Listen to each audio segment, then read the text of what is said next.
and welcome to tonight's special joint meeting with the Planning Board on Thursday, December 11th. We're so pleased to have our Planning Board colleagues joining us, and especially pleased to have our Community Assembly colleagues joining us as well. We're very excited about this. My name is Aaron Brockett. I'm the mayor, and I appreciate you all being here. And then in this configuration, I always have to apologize to the people who are staring at my bald spot for the next few hours. We do have two items on tonight's agenda. First, we will hear information on the Boulder Valley Comprehensive Plan Community Assembly recommendations, and looking forward to hearing from the representatives that are here with us this evening. And then our second item is the Boulder Valley Comprehensive Plan Preliminary Policy and Land Use Direction. So thanks again to the Planning Board members for joining us to hear the recommendations from the Community Assembly and the staff presentation on proposed policy direction and land use framework. As a reminder, tonight's meeting is our best opportunity to provide feedback on any issues or gaps in the policy and land use concepts before staff moves on to writing the draft plan. So there will be future opportunities for refinements and minor adjustments, but tonight, if we do have any ideas about significant changes, we do need to identify them for staff to consider this evening. So the first agenda item tonight will include interpretation into Spanish for those who need it. To help with high quality interpretation, we remind everyone who is speaking during that item to speak just a bit slower, in other words, slower than I have been speaking, and take a breath after each sentence. But before we get into the first item, I would like to outline how the meeting will be conducted. So staff will make a presentation, we will review that presentation, and then once the presentation has been concluded, we will then have time for questions. So at the end of each presentation, after our questions, we will then conduct our council and planning board discussion with staff. And as I mentioned, we will hold all questions until the end of each presentation. So I will now turn to our city manager, Nuria Rivera-Vandermeide, to introduce our first item. Take it away, please, Nuria. Thanks so much, Mayor. And I will say as we introduce this item that there are lots of projects that we have in the city that are extraordinary. They're great projects that do great things, that improve our city infrastructure, that do great things for community. But there's certain projects that, at least for me, remind me of why I got into public service. And this is one of those projects. I think the work that staff has done to create this community assembly, the tremendous heart and work and effort that our community assembly participants have put into this has been extraordinary and reminds me of what can be possible with community voice. And so I'm so proud to hear from our community assembly participants today. I think, KJ, you're going to kick us off as we think about that, but just wanted to give an extraordinary thank you to everyone who participated in this. Great, thank you, Nuria. Good evening, Planning Board and City Council members. Great to see all of you again this evening. My name is Christopher Johnson. I'm the Comprehensive Planning Manager. Use he, him pronouns. And I'm honored to be introducing tonight's first agenda item. My comments will be short, so you have the greatest opportunity to hear directly from the Assembly members themselves. But as you know, we committed to making this Boulder Valley Comprehensive Plan update the most inclusive process to date. So far, we have offered 58 different opportunities to listen to our community and gather their input to inform the vision and the policy direction that we'll be speaking about tonight. This includes the most innovative experiment and engagement to date, which is the Community Assembly. So a quick note of gratitude to begin. I want to build on Nuria's thank you and say that tonight's presentation and the recommendations you will hear would not have been possible without all of the Assembly members that dedicated their time, their minds, and their hearts to an entirely new process for Boulder. This was hard work. They entered into difficult conversations, they built bridges, and then they crossed them to see each other's perspectives. They ultimately found shared understanding for what they believe will make the Boulder Valley a better community for everyone. There were also many staff and partners, consultants, subject matter experts, and others that committed themselves along the way to this process and supported what is truly an extraordinary outcome. We gave the Assembly the following mandate: how and where can we implement 15-minute neighborhoods? We asked them to define what a 15-minute neighborhood means in the Boulder Valley. We ask them to consider the opportunities and challenges of that, and then ultimately make recommendations to you, the policymakers, about how and where they should be implemented. Tonight, you will hear those recommendations presented directly to you by 3 assembly members that were selected by the group to represent them. We ask that we keep your questions this evening related to the recommendations and the outcomes of the assembly rather than the process as an engagement tool.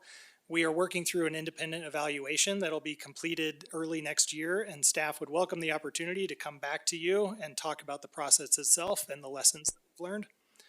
So I want to introduce at the end of the table Leah Sprain. She's the director of CU's Center for Communication and Democratic Engagement.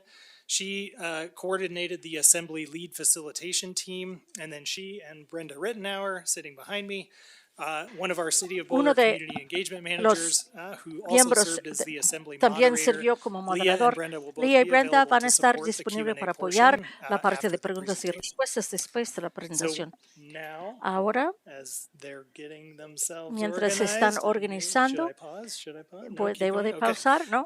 Ok. It is my privilege Es mi to privilegio introduce to you presentarles a Alejandra ustedes a Nealon Alejandra Zavala, Nilen Lily Zavala, Smigelski, and Lilis Judson Wells Migetsky from the y Boulder Justin Wells First Community Assembly. de la primera asamblea comunitaria de Boulder.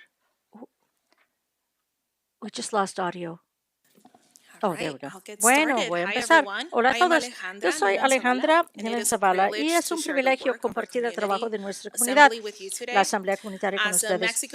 Como mujer mexicana que ha vivido en Boulder durante 3 años y como educadora bilingüe y bicultural, me preocupa profundamente el sentido de pertenencia y el acceso que dan forma a la forma en que experimentamos nuestros vecindarios. Hola, mi nombre es Lily Smigelski. Yo uso pronombres ella. Yo soy veterana del ejército. Tengo múltiples discapacidades. Soy mujer transgénero y soy estudiante en la Universidad de Colorado de Boulder. Hola, yo soy Judson Wells. Soy egresado orgulloso de CU y ahora soy miembro de la comunidad que trabaja de forma remota y con gusto la oportunidad de hablar con ustedes hoy.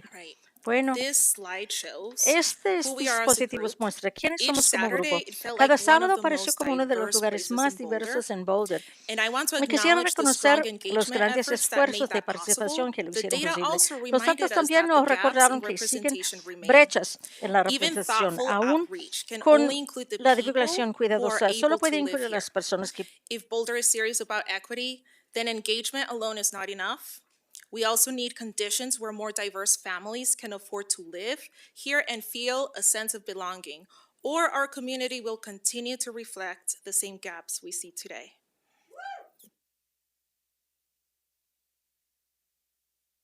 All right, while creating the definition, right? Words carry weight, and creating a definition that reflected our values took careful discussion.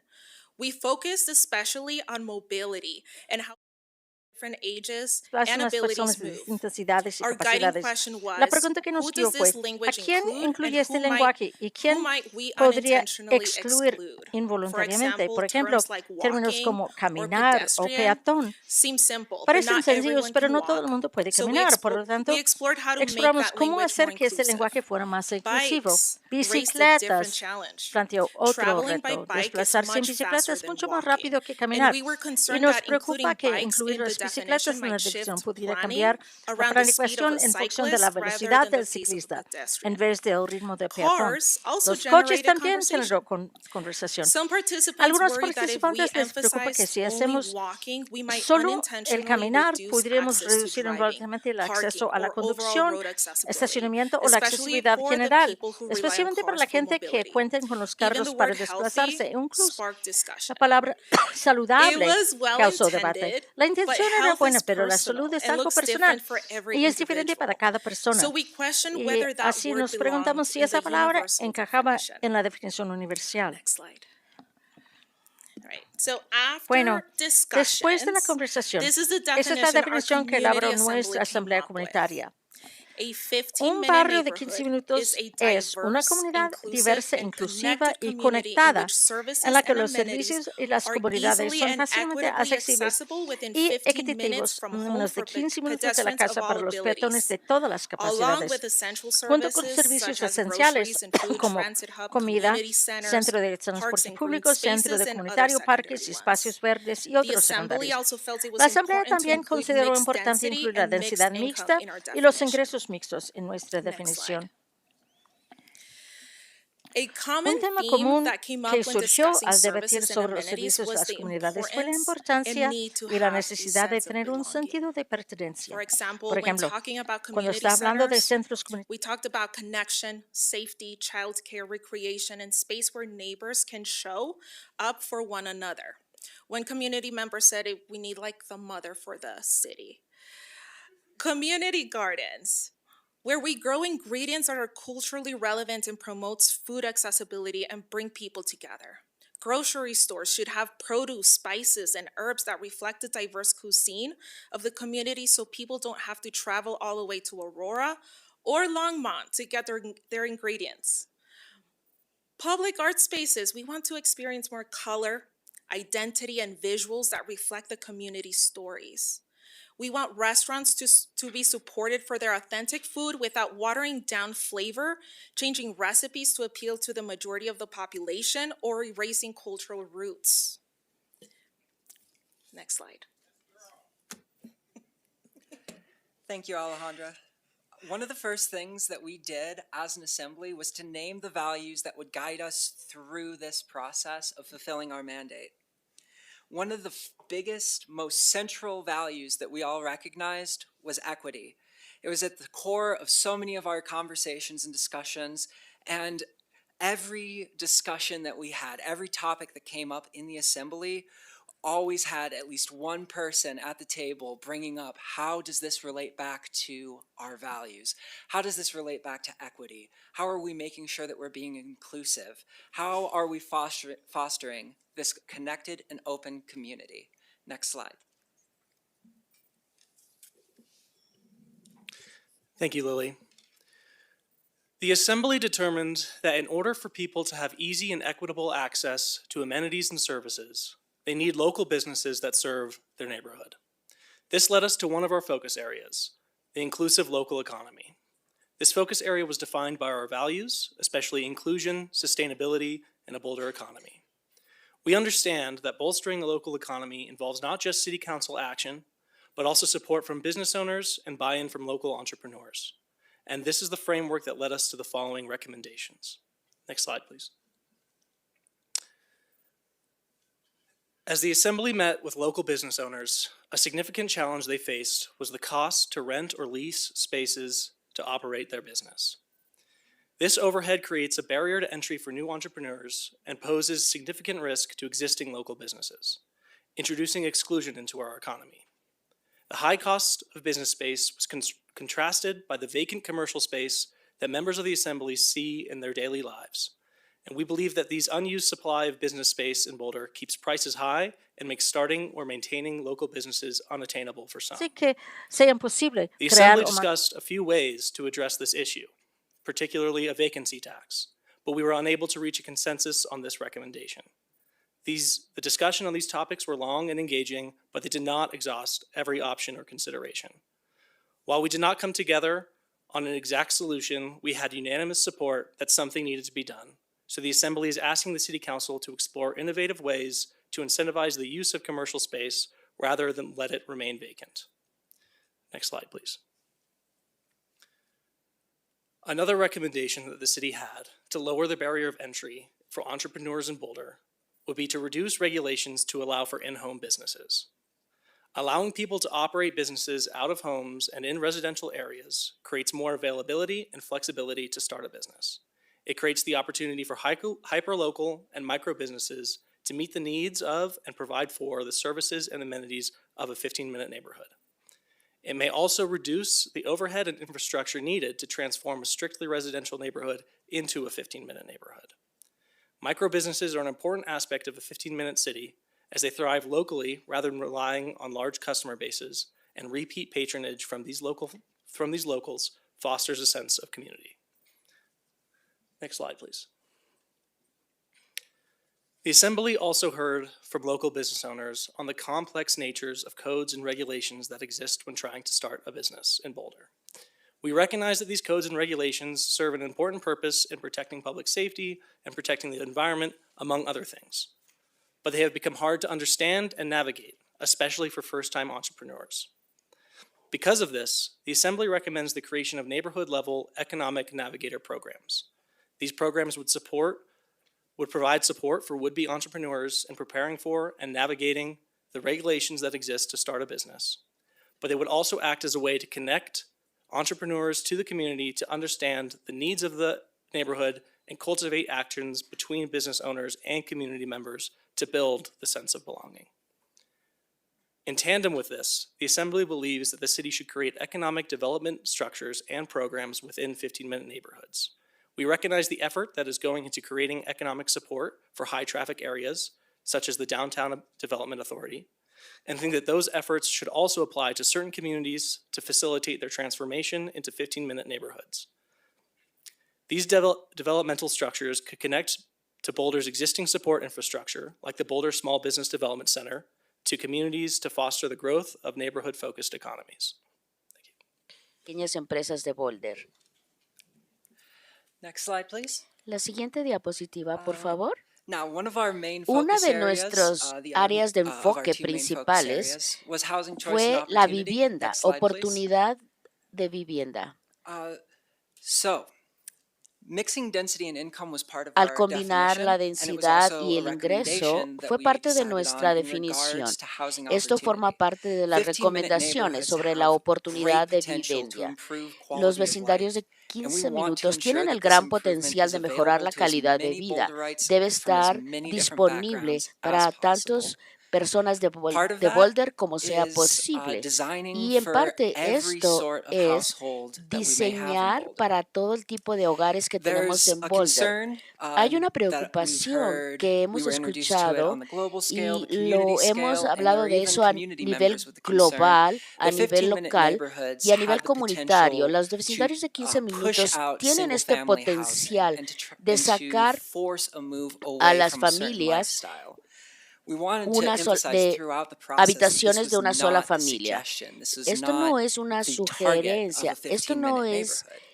el What this really propósito de un is it's an vecindario de effort 15 to minutos. consider the Realmente needs es of a un diverse esfuerzo que community, considera las to improve necesidades de una opportunities comunidad and community diversa, and belonging for aumentar as many las different people as oportunidades, possible, aumentar whether el that's sentido de multiple pertenencia generations of a para el family mayor wanting to número live de under one roof, personas or if posibles, it's just ya a question sea of whether or una not the familia houses that we're building multigeneracional, can be que accessed by a friend tengamos or family member in a se wheelchair. construyan viviendas And on that para topic, aquellas I would personas like que to están en take una it to silla de another ruedas. additional Y recommendation that we hablando de have. este Next slide, tema, please. la siguiente recomendación aparece en esta Accessibility diapositiva. was a topic that came up a Accesibilidad. lot. Este fue un It's already tema come up in this que presentation. se presentó con mucha frecuencia en nuestras discusiones. Accessibility La touches accesibilidad on 4 incluye of our 6 4 de assembly nuestros values. valores It is de la crucial Asamblea. Es algo to our vision of 15-minute neighborhoods. Anyone involved with planning knows that there are no easy answers when trying to account for accessibility. But we found that even when we thought that we had a nuanced solution, it was riddled with shortcomings when we actually heard the perspectives of people who were living with various disabilities. A special thank you to the Center for People with Disabilities and the community members who provided their perspectives to us in this process. We need to aim for development that doesn't just allow for minimum functioning, but does actually encourage every member of our community to be able to partake in the life and lifestyle that Boulder offers. Next slide, please. So, one of the biggest challenges was we discussed that a vibrant 15-minute neighborhood have the potential to invite gentrification that undermines the city and county's equity goals. That is something to keep in mind. However, an opportunity here is 15-minute neighborhoods provide opportunities to increase density in ways that foster community connections and make Boulder a better place to live for a wider range of people. Next slide, please. To close, we want to highlight this specific challenge. We've heard a lot of very difficult sounding goals and objectives, and one of the big things that we recognize, as a matter of fact, this was a challenge that we unanimously recognized as an assembly, was that this process is not strictly a policy and government process. This process of making our neighborhoods more accessible and more connected and easier to live in for as many people as possible is going to require changes and efforts from individuals, developers, neighborhoods themselves, and business owners within Boulder. With that, I would like to thank you all for giving us the opportunity to share a snapshot of the Community Assembly's work, and I'd like to turn it back to Mayor Brockett to facilitate questions.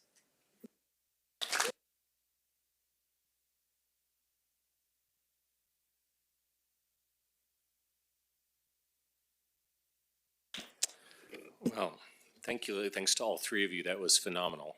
Phenomenal presentation and a great description of the work that you're doing, and a testament to the extraordinary work that the whole group has been doing. So really grateful to all of you for this.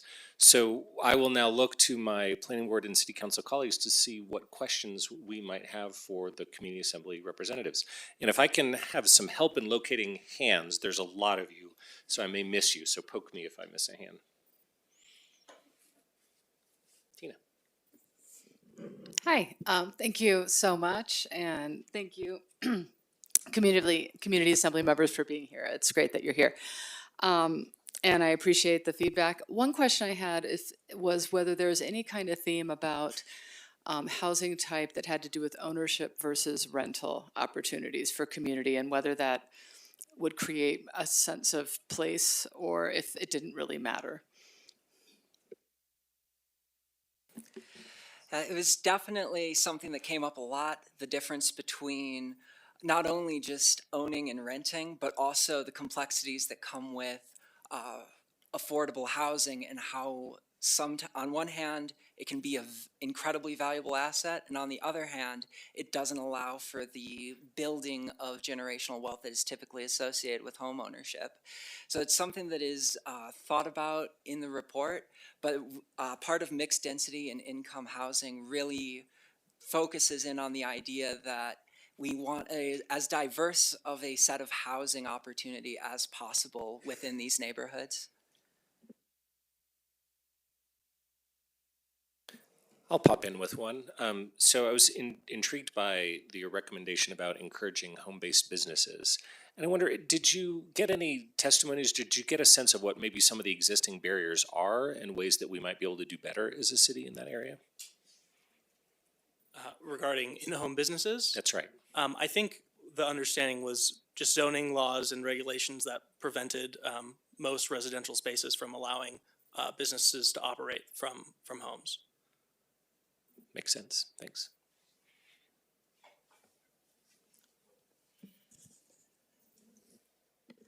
Thanks. I thank you so much for all this work and for being here and presenting to us tonight. I had kind of a follow-up question, and something that I think people sometimes get concerned about with the idea of neighborhood level businesses is that it's taking the place of existing businesses, existing commercial centers like our downtown, that kind of thing. Food trucks potentially taking the place of some of our inside a building restaurants. Is that something that came up, and what were some of your conversations around it?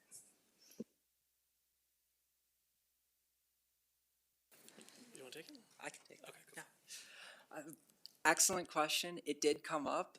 The biggest thing that we saw a concern with wasn't necessarily the competition between small business and small business.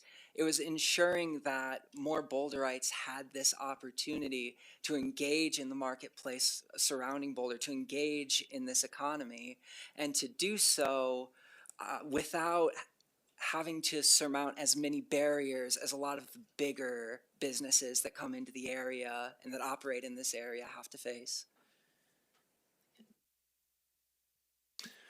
Great. Yeah, Emil.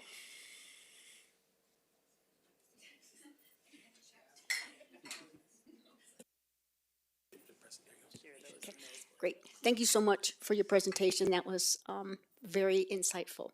So my question is, you ended with the challenge of this being needing to be an inclusive process, the making of the 15 neighborhoods to get the people involved. Did any suggestions come as a result of that awareness? Because I think that's spot on. Yeah, I think a lot of discussions were had about having engagement opportunities for communities like, from the city to come in and discuss and teach about 15-minute neighborhoods. I think that can be found in the report as well.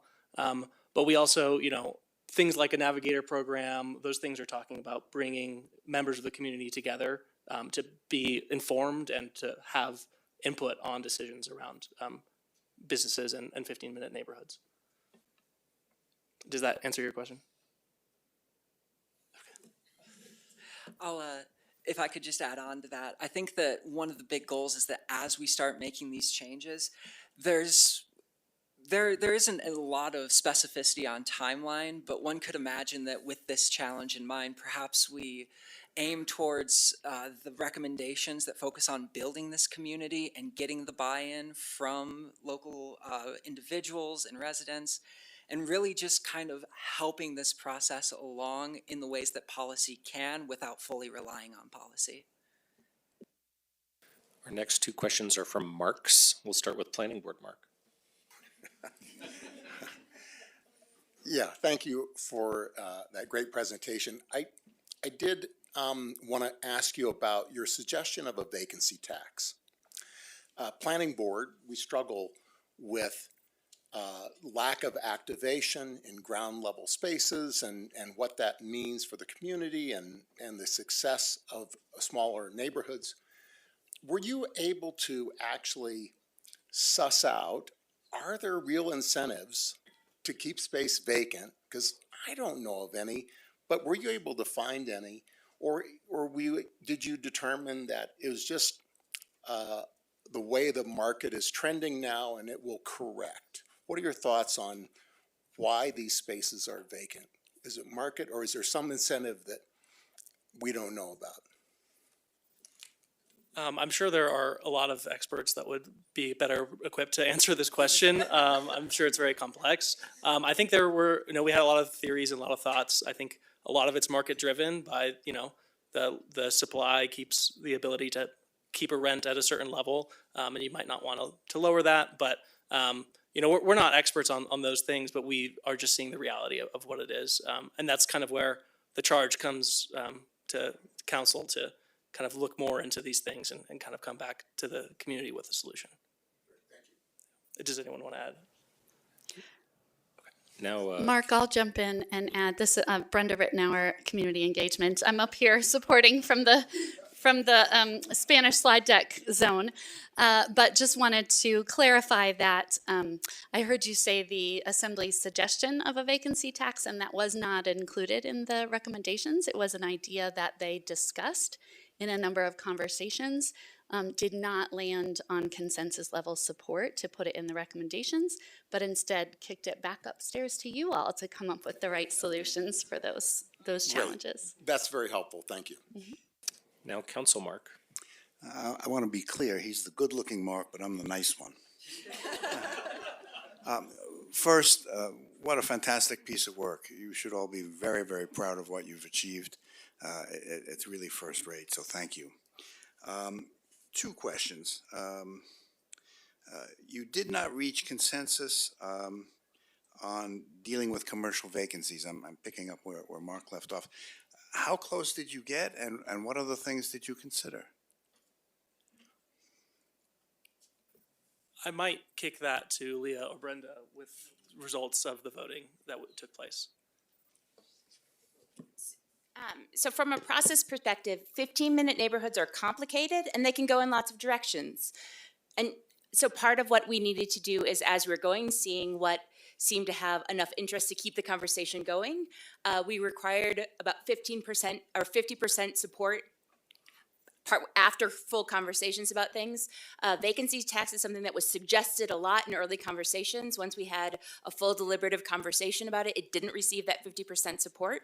And kind of at the last minute, the assembly came up with this idea that said, this still really matters to us. Clearly, we don't think vacancy tax works out in terms of the trade-offs, and yet this still feels like something here. And they came up with what they thought was the creative solution of saying, can we point to seeing that we all agree this is a problem, and perhaps piloting things is warranted, even though they recognized that there were significant trade-offs that were big enough that made them not all support a vacancy tax, but they didn't want to just be quiet on the topic.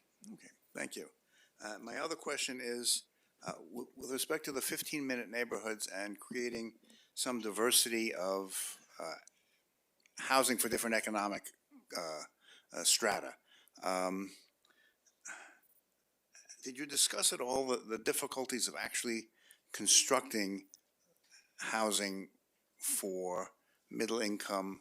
I mean, not affordable, because we've got agencies that will do that, but middle income housing, given the costs of construction and, just the difficulties of doing it in a way that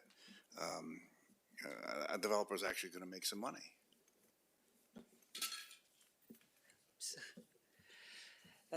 That was a very, very long conversation. We looked at so many different kinds of housing, and we had to think through the challenges. We did talk to some developers. We did make sure that we were getting the different perspectives of not just people who want middle income housing. And it's one of those things where there's a huge challenge, but also a great opportunity. And it really just kind of has to come back to, as Leo was saying, potentially trying some things out. There's, as far as I remember, there's not a specific middle income part of the report. So all of the recommendations on this matter acknowledge that they're going to require support and subsidies in order for it to be possible. And that comes with the awareness that the assembly realized they weren't just generically endorsing something that didn't come at significant costs. That meant, and one of the named challenges is that there probably will never be enough supply to meet demand. And so I think they had pretty stark understanding of some of these trade-offs and is making the endorsement despite that. Okay, thank you very much, and once again, terrific job. Thank you. Matt, and then Tara. Thanks, Aaron. First, I just want to reflect real quick, because it was a couple years ago that I remember sitting at a conference with Brenda and Vivian for the National Civic League and the Center for Democracy when we were kicking this concept around, and to see it come to fruition in this way, and to see all of you here representing our community, pardon me, it's just really extraordinary. So this is democracy in action, and I just think everyone should deserve a big round of applause and congratulate themselves for the participation and the fact that we got here. It's just amazing that something like that can happen in a relative short period of time here. So thank you guys for that. My question centers around the demographics. And so I'm sort of curious, did you look at how our demographics are sort of forecasted? I think they call it the silver tsunami is one phrase, but we're getting older faster than we are replenishing our youth in our community. Did you look at the recommendations as how to manage that trend, or how to maybe recalibrate things to try to balance our community out in different ways? And so I just was wondering, did you take a track in terms of just sort of dealing with our demographics in the forecast, or ways to incentivize different ways to sort of bring other folks into our community to sort of balance those demographics out? Excellent question. One thing that I do remember hearing in a lot of assembly conversations about the general concept of a 15-minute neighborhood is that it has potential to not only greatly benefit people who are becoming more elderly, people who are going to have maybe some struggles with mobility, or who are going to want some form of light employment within a walking distance, but it's also going to be very attractive to young people who are looking to maybe move towards, make the decision between Denver, Boulder, Broomfield, and maybe lean towards, well, I really like this neighborhood and this might be a good choice. So I think that through the process of creating some of these situations, there's going to be, or creating these neighborhoods, we're going to create opportunities for both accommodation of the aging population and also an incentive to bring in a younger population. I'm Tina? going to just add a layer to that, that the members of the assembly represented folks from the ages from 16 to 88. So we definitely had all of those demographic perspectives in the room in these conversations. Nice. Tina and then Laura.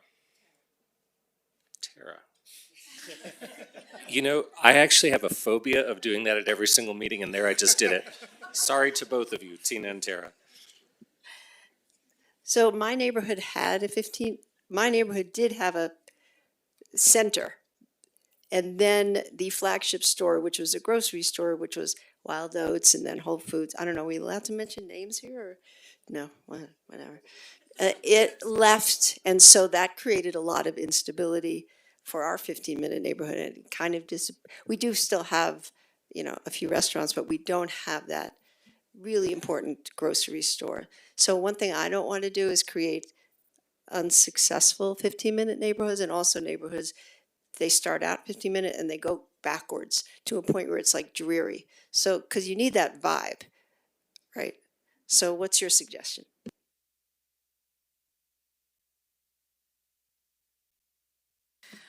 Well, we did agree that, well, when it was first presented, grocery stores was a big one. We need to have access to grocery stores, schools, recreational spaces, and I think that is something to think about when creating a 15-minute neighborhood, to have all of these elements that we need, because that I would find it very depressing not to have a grocery store nearby, and it is considered a walking 15-minute neighborhood. So yeah, I think that's something that we need to ensure, not having like the restaurant shut down as well, which has happened. It's been vacant for a long time now. So I'm thinking about if we had a vacancy tax. I'm not saying that's the way to go, but maybe that would have done something to push the landlord of that property to do something. If I may just add on to, hopefully kind of add on to that, a little redundant, but one of the reasons why economic programs and these starter programs are so important is so that if we do have maybe a larger retailer pull out of an area, perhaps we then, instead of being faced with this shattering of a community and a loss of a center, instead we all of a sudden have an opportunity for people in that neighborhood who say, I've always wanted to start an IGA. I don't know if IGAs are as popular around here, but just have these opportunities where these things intermesh in a way where if one piece gets pulled out, hopefully we're able to encourage things to fill that gap, whether that's through a city council idea on how to handle vacant property, or whether that's just a good encouragement to somebody who has a business mind to finally get out there, occupy that space, and fill that need in the community. I'll add one more layer, if I may, and Leah will correct me if I'm wrong. But I feel like there were also a lot of conversations about, particularly with grocery stores, that they can look different ways, and access to food and fresh food doesn't have to look like a 3,000 square foot retail space. It can look like farm stands, it can look like bodegas, it can look like smaller footprints that provide that same grocery store resource. And Lily's nodding at me, so I think I got that right. All right. Thanks for that question, Tara. Laura and then Ryan. Thank you. So first I want to just echo the gratitude, the kudos, the appreciation for what you all have done. Thank you to the city for putting this together, and thank you to all of you assembly members for answering the call. This is just amazing. I read every word of your report and I loved it, so thank you. I do have two questions quickly. I know that you did not pinpoint specific neighborhoods or try to geographically pinpoint where these 15-minute neighborhoods should be. Did you talk at all about the extent? Like, how many neighborhoods are we talking about? How far apart are they, throughout the city?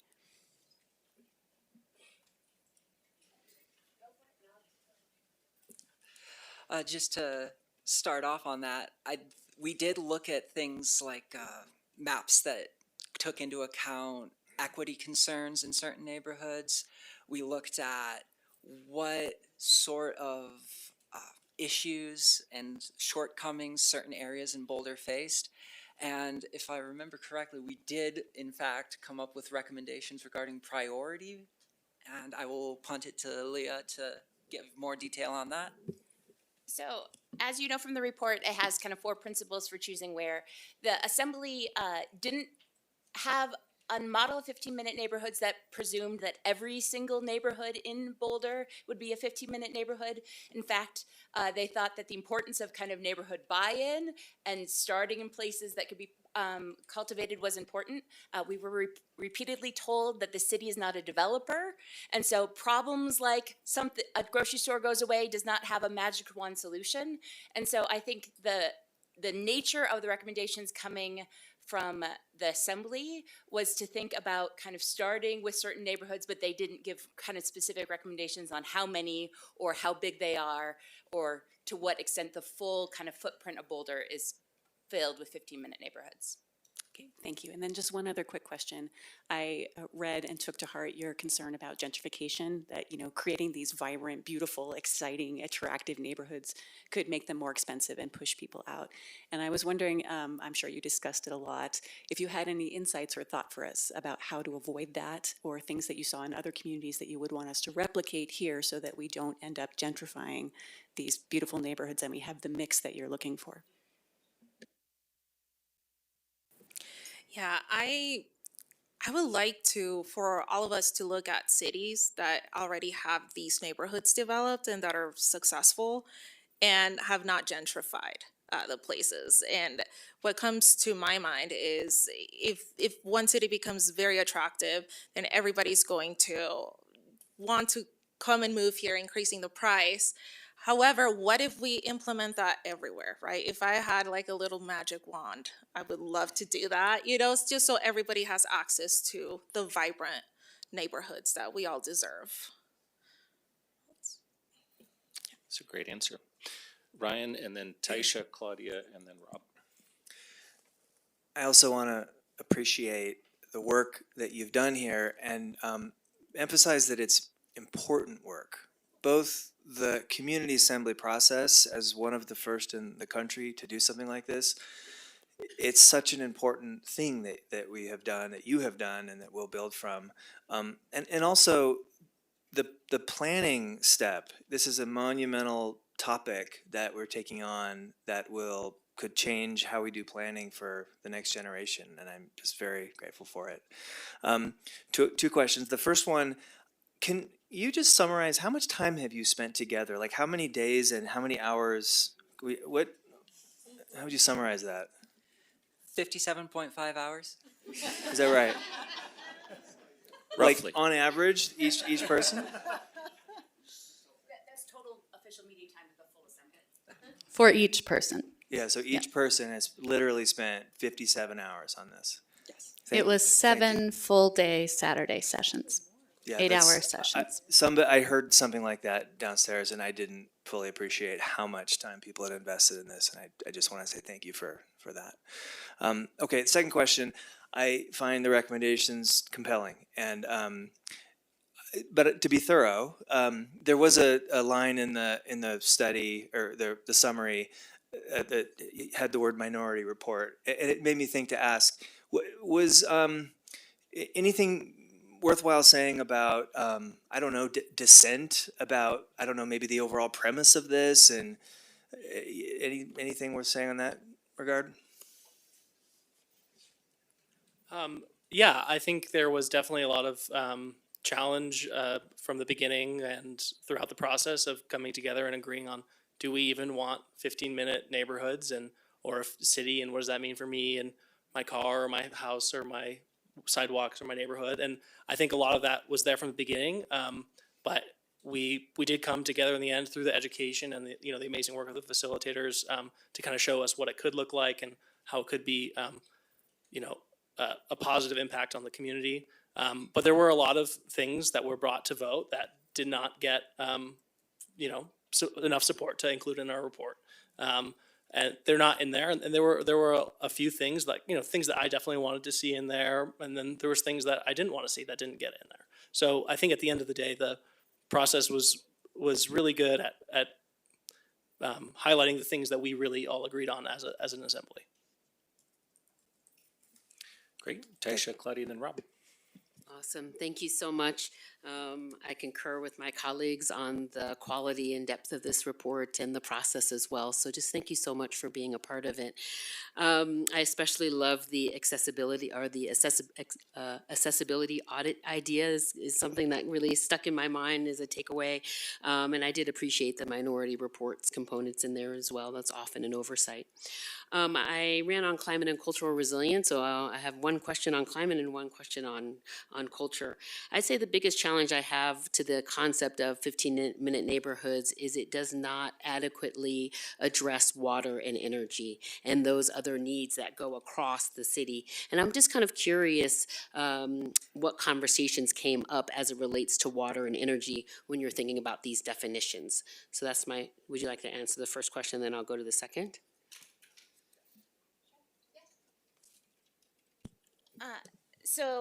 One of the benefits from a planning perspective of 15-minute neighborhoods is it could touch on so many of the focus areas. And despite spending 57 hours together, the time to learn from experts on everything was constrained by choices. One key way the Assembly did that is they made choices on their focus areas. And so by choosing housing choice and opportunity and inclusive local economy, they really chose what they were going to learn deeply about.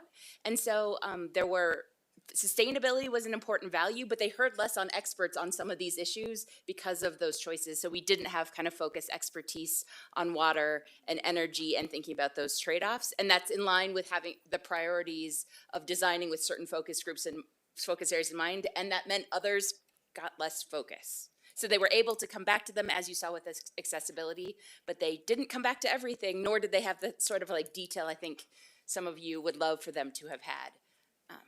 Which I think they would have too if they had more time. Awesome. Thank you so much. My second question is around culture. I noticed that one of the lines reads something to the effect of Boulder has, quote, visionary changes around land use. And I thought that was really interesting choice of terms, visionary, especially since the evidence points to actually the erasure and the forced displacement, as well as the custom of redlining. So recognizing that land use can be both a very beneficial thing, but it can also be a very exclusionary. And unfortunately, our city is still recovering from some of the exclusion components. And thus, I really appreciate your efforts for trying to dismantle some of that. On that note, though, I am curious whether any conversations came up around, land back to our indigenous and tribes related to these 15-minute neighborhoods, and if there are opportunities to atone and repair for that forced displacement and the debt that we still owe. So I'm just kind of curious if, tribes and, indigenous peoples came into any of your conversations. Thank you.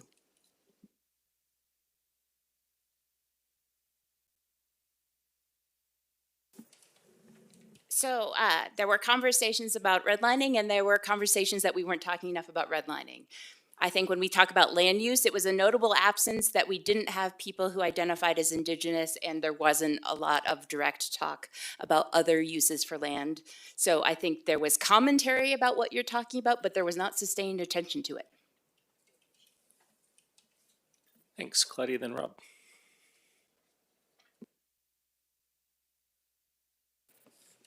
I'll also start by saying thank you to the presenters and the entire assembly. And I'm so grateful for your commitment to our shared home here.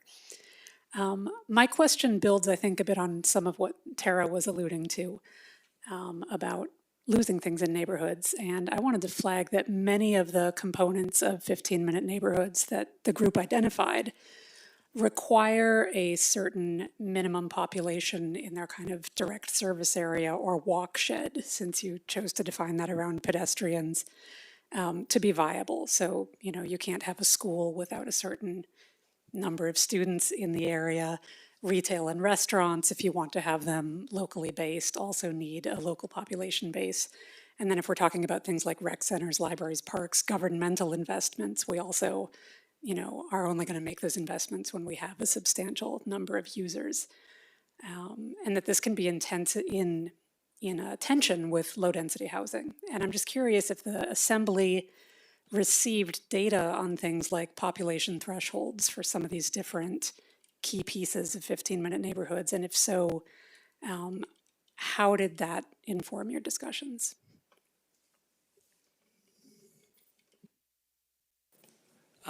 I do not recall a specific number that was given in terms of population thresholds for things like public investment in rec centers and what might be needed for a school.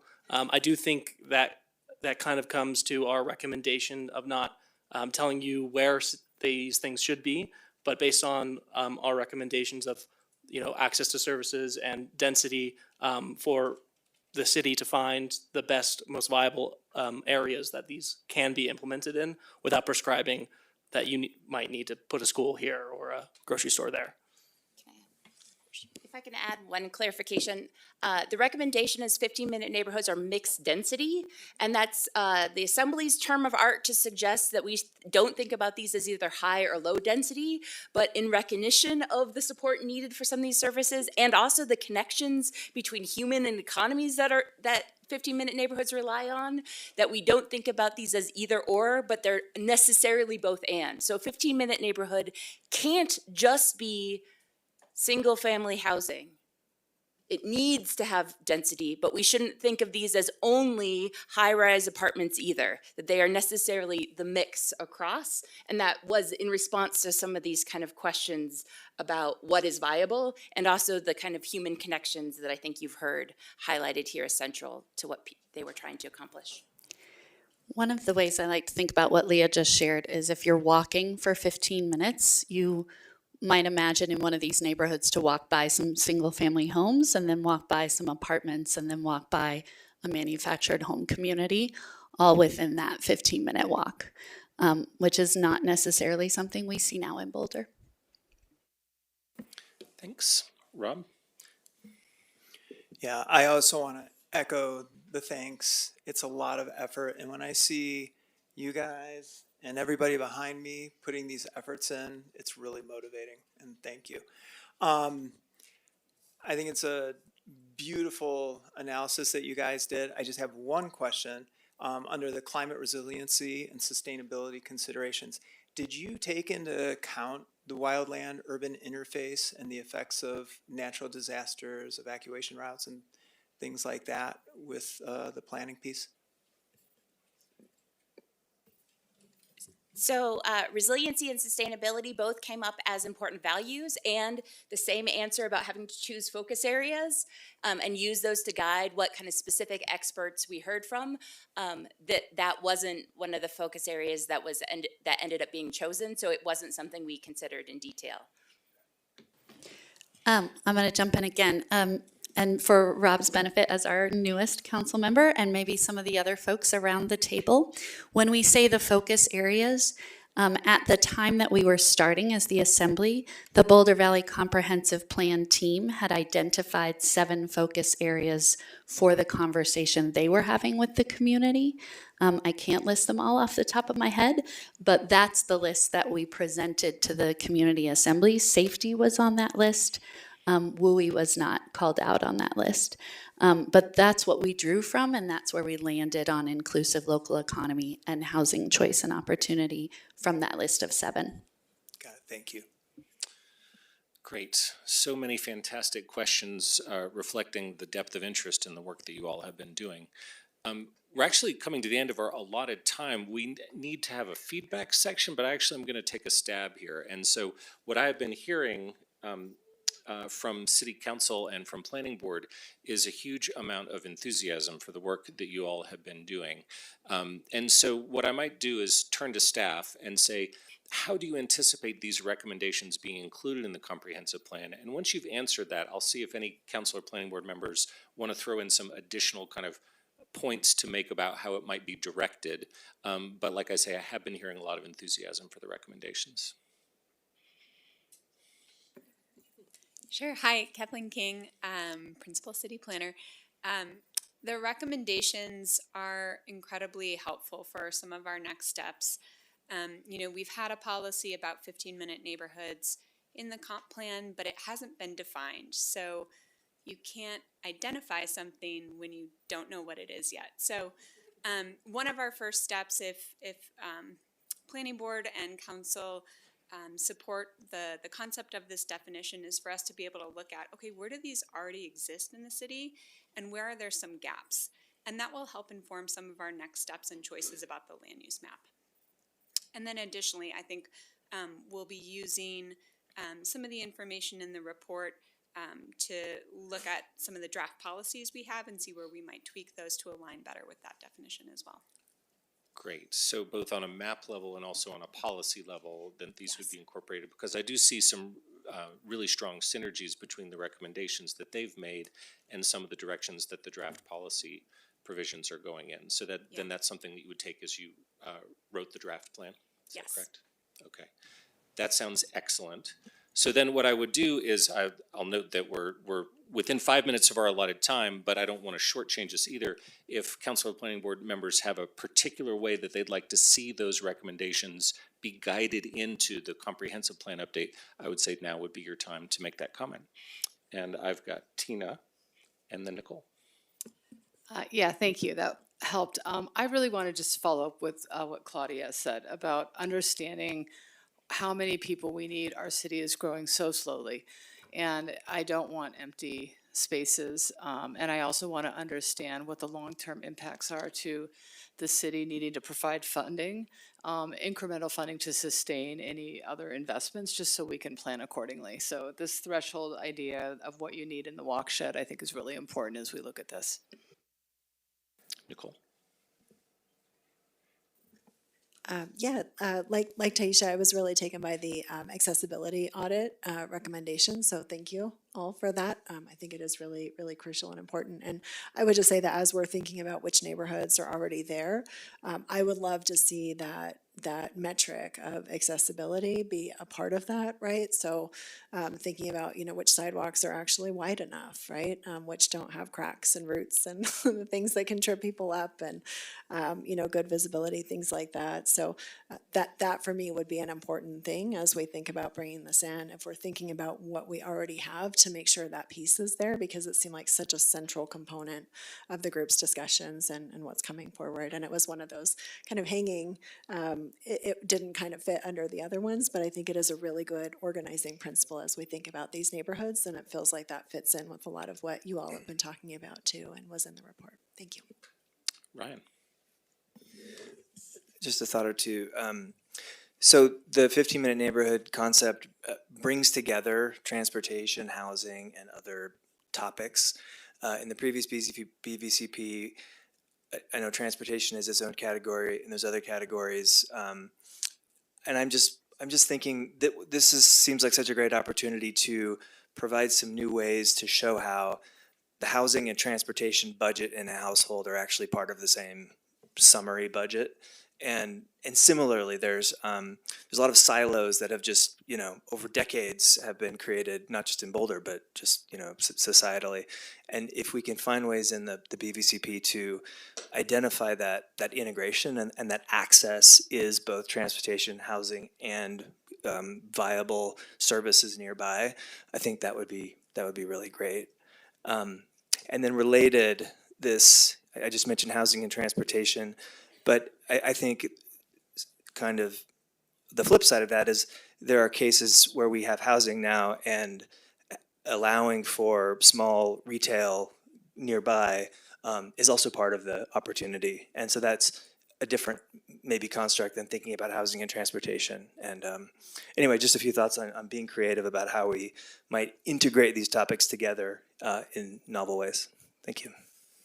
Council Mark. Yeah, I think it would be useful, certainly useful for me, to have the report identify where you anticipate 15-minute neighborhoods would be appropriate. It's obviously not going to be everywhere, Some areas are going to be more appropriate, easier to do than others. And to the extent that the report can set forth where those likely targets are, I think that would be very helpful. Kurt, and then Taisha, and then Laura. Thanks. Yeah, and I agree with Mark. At the same time, not to put words in the Assembly's mouth, my feeling is that there's not probably a binary between something absolutely is a 15-minute neighborhood and is not. There's maybe some gray levels there. And so I would love to see in the policies thinking about how can we move all areas really farther along the scale of 15-minute neighborhoods. And so think to some extent about, yeah, where can we make the complete sort of neighborhoods, but where can we just help some of the ones that are a little further away? Great point. Laura? I had you next, and then Taisha, and then Matt. So I just want to follow on Kurt's comment there and say something that really struck me about the report and the recommendations was that a lot of it was about the built infrastructure, but so much of it was about that social infrastructure piece and the connections and the support systems and the programming, neighborhood festivals, neighborhood bucks, entrepreneurship programs that don't rely necessarily on having a specific geographic location. And whatever we do with regard to the geography, I don't want to see that social infrastructure piece get lost. I think that's really so important for the whole city. Taisha, then Matt. Awesome. I just wanted to say that I'm hopeful that these recommendations aren't limited to the Boulder Valley Comp Plan. I think that it is integrated and can be and should be integrated into a variety of different plans that we are discussing and we are considering the amount of time. And so I just want to lift up, I see, and I would love to be able to crosswalk back and have this be one of the source documents that we use when we're talking about some of these other things that fall outside of the Boulder Valley Comp Plan. So one, I just want to say that's a lot of effort. Let's make sure it has legs. So that's number one. Number two, I wanted to just make sure, I made a note about the navigators because we have the Boulder Chamber, the Latino Chamber, the Small Business Development Center, and so there's a lot of resources out there, but the fact that this was such a huge conversation makes me wonder about how do we better thread into some of those resources so that they're meeting the needs there. So those are just two quick things, but thank you again. Matt? Thanks, Aaron. I think I'm going to pick up on sort of a theme I was hearing, certainly from Kurt and Mark. Pardon me. Was really centered around, I think the report as it is can be a means in which we measure or grade either our existing or future 15-minute neighborhoods. And I think something where it would be helpful and it integrates into the comp plan would be how do we actually measure the existing ones?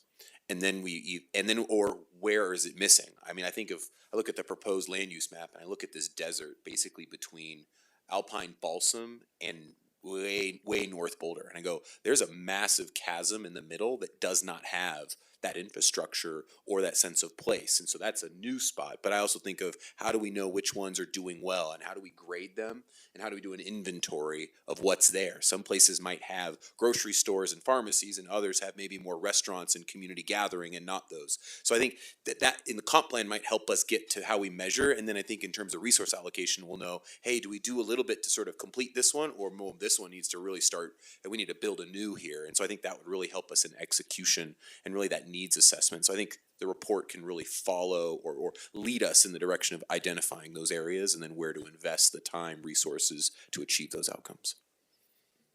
Thanks, Matt. I'll just note that Councilmember Schuhart has had a family issue come up, so he's had to step away, and hopefully he'll be able to come back before too long. Mason. Great. Thank you so much for all your efforts and all the time that you've spent on this.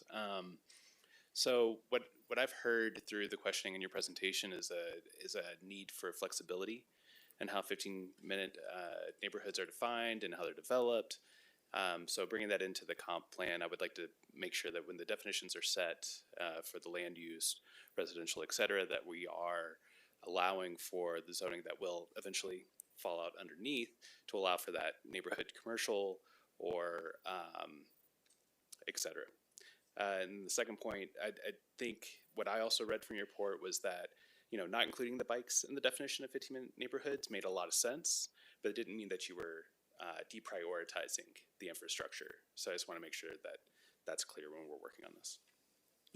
Good point about the bikes. I believe that's all my council and planning board hands. I have a comment, but I'm going to turn to Nuria here for one here before I go. Just a quick note, and I appreciate so much Councilmember Adams lifting up the richness of this report and wanted to make sure that we said that I knew some of the conversations. I was privy to the process a little bit, but there is so much more here beyond 15-minute neighborhoods, and I want to assure you that as we're looking at it, we are looking at it for more than that, from accessibility to the economic development efforts that are going on to some of the other topics, particularly as you centered equity in the work. It does go beyond this particular topic. We will be looking at that richness, looking at this process actually for other things. So please know that it will continue to be lifted up, and we will be looking at across other ways in which your insights can be useful to some of the work the city is doing. So it will certainly broaden to what this is. Thanks for that, Nuria. And my comment was just going to be that rather than focusing in on a particular area, my request to staff would be to just take this phenomenal work and just take it as far as you can. Because I think the recommendations that they've made are very insightful and very rich and really important for the future of our community. And as Taisha and Nuria have said, that we can also look for other places outside the comprehensive plan to take into account the recommendations that have been made and use those in other areas as well. So that'd be my request to you all as you move into the draft plan coming back in a few months. So with that, huge thank yous, Alejandra and Lily and Judson. So appreciate your representation tonight and all of your articulate explanation. I can't pronounce articulate. How bad is that? Explanation of the phenomenal work that your assembly has done. And to the entire assembly, I just give our deep, deep gratitude. 57 and a half hours is a heck of a lot of work. So a huge round of applause for all that they've done.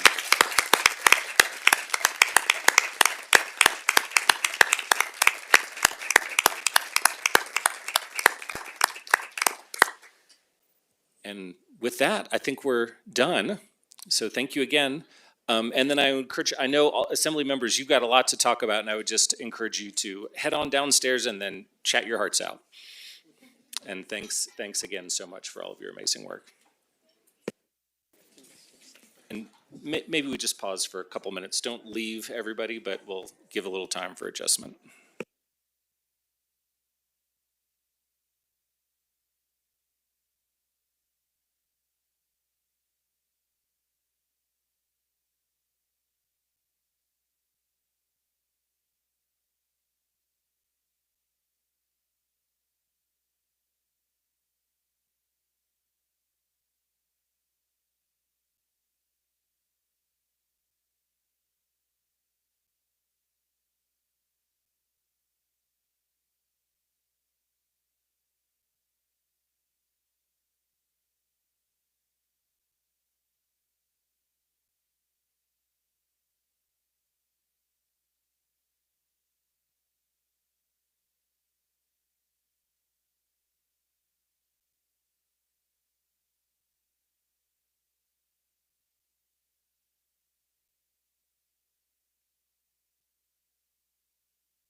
All right, folks, if we can start to get back into our seats, please.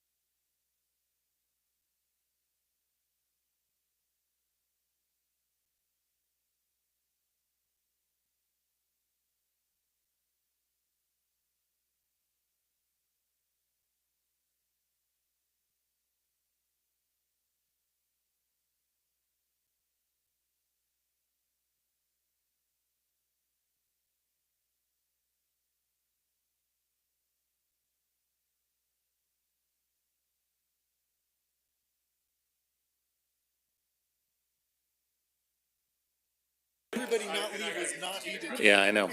All right, so if council and planning board members can have a seat, please, and city staff, and if others can either sit and listen or move on out of chambers, please.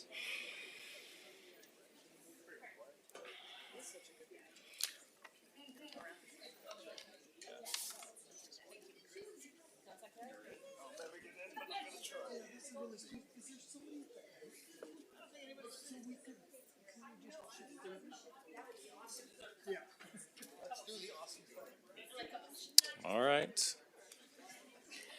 Almost back. We're almost back. I don't know. Aaron, are we going to have people there, or should we kind of expand to fill the void? We could we can probably expand, but it might be a little hard to. I mean, if. All right. Let's come on back. Everybody's chit-chatting now. All right, so we are now ready for our second item. So, Nuria, I'll turn to you to introduce our second. Thanks so much, Mayor. And for this, we'll go straight to our Director of Planning and Development Services, Brad Mueller. Thank you, Nuria. Well, among all the superlatives this evening, it's impossible to really add to those, but I will add my own, which is just great appreciation for the support that you all gave to the Assembly and to the larger process, which we hope you found resulting in some rich things to be able to work through tonight. And we are getting to that point of really rolling up sleeves and getting feedback tonight. I want to ground this discussion tonight in the fact that comprehensive plans by design, and this comprehensive plan by design is an aspirational document. So it is not designed to answer the question how. And in fact, sometimes we may not have those answers to how for 5 years or 10 years. It is a 20-year planning horizon, and so some of these things necessarily, because of resources or knowledge or insights, might not happen until year 5 or year 10. Being an aspirational document, it does have some limits around it. So, and things that we would expect you to react to. So if you saw a policy that we brought forward through the process that said Boulder should be the #1 steel manufacturing place in the country, you might say, well, no, we don't think that is a priority. So that's the type of thing that you might speak to. And we also recognize that it is in the realm of possibility, so it does not have recommendations that we be the #1 coffee growing community in the country, for example. So, keep those kind of things in mind, but also appreciate the fact that it is aspirational. We want to hear from you about things that are inherently off track in terms of the bigger themes, things that are gaps that are part of that. The whole plan is up for discussion, so that includes process, map, all of the other aspects, but we're focusing most on the funneling process of policy. And that's, of course, the framework of what you got this evening. A lot of that detail is a memo. We appreciate the work you've done in looking at that. And the last framing that I would like to share with you is that while this is not the last bite at the apple, this should be treated as the second or third to the last bite at the apple, because we are trying to get to a winnowing process. We're trying to get to some conclusions. Not that they can't be revisited, But do know that we are trying to land some things with this conversation, and therefore we're super excited to hear what you all have to say. So with that, I think I'm turning it to Kathleen. Yeah, our wonderful Yes. Kathleen, co-project manager. Oh, well, no, Sarah's the project manager. Okay. But I do focus a lot on the plan and the content of the plan. So I'm really excited to be with you all tonight. Kathleen King, Principal City Planner. This is so fun to sit in the round like this and feel like we're all working together. So I'm hoping that's kind of how we approach the conversation tonight. We're working together on the comprehensive plan, and as Brad mentioned, really want to hear your thoughts and feedback, red flags, major opportunities for change. So it should be a great conversation. This is our agenda for the evening. We're actually going to break our item into two sections. So the first part will focus on policy, and the second is going to be about the future land use strategy. And we have an hour scheduled for discussion after each presentation. And we'll take a break in the middle. Okay, so the project started in October of 2024, and this meeting marks a transition from phase 3 of the project, and we're moving into drafting the actual update to the comprehensive plan. So the purpose of our time together tonight, we're going to review key direction on both policies and a future land use strategy. We're looking forward to hearing your feedback. And as I said, you know, really tonight is a big night to, the way I described it to the internal team was like, get your wiggles out, like really get all your energy that you want incorporated into the plan out tonight, because we're going to move into drafting the plan, and that's the version that will be shared with the public. All right. So everything that we're going to look at tonight has been driven by community input. It was mentioned earlier, but at the beginning of this process, the team set out to host the most inclusive engagement process that the comprehensive plan has ever put forward. Over the course of the past year, there have been 58 different opportunities to engage with the project team and submit feedback. We've received thousands of comments, ideas, and concerns from community members, and I think it's been, you know, one of the most varied and interesting planning processes I've been involved in, and our team thanks everyone who's participated so far. We really have read every comment that's been submitted, and so thank you to everyone that took time to submit and visit us and share your thoughts about this project. So tonight you're going to see community-driven ideas and policies and a land use strategy intended to move these communities' ideas into the future. Over the course of the project, there's been one major theme driving so much of the feedback, and it's been helpful to understand how this theme can play out in our policy work and land use planning. That theme is a call for connection. Community members consistently describe deep desire to connect to nature, and the protection and the enhancement of the Boulder Valley's unique natural resources is very highly valued. We've heard a desire to connect to opportunities. Community members want to be able to learn, grow, and succeed in Boulder, and this can be supported by a lot of our community policy moves. Finally, and overwhelmingly, people want to connect to each other.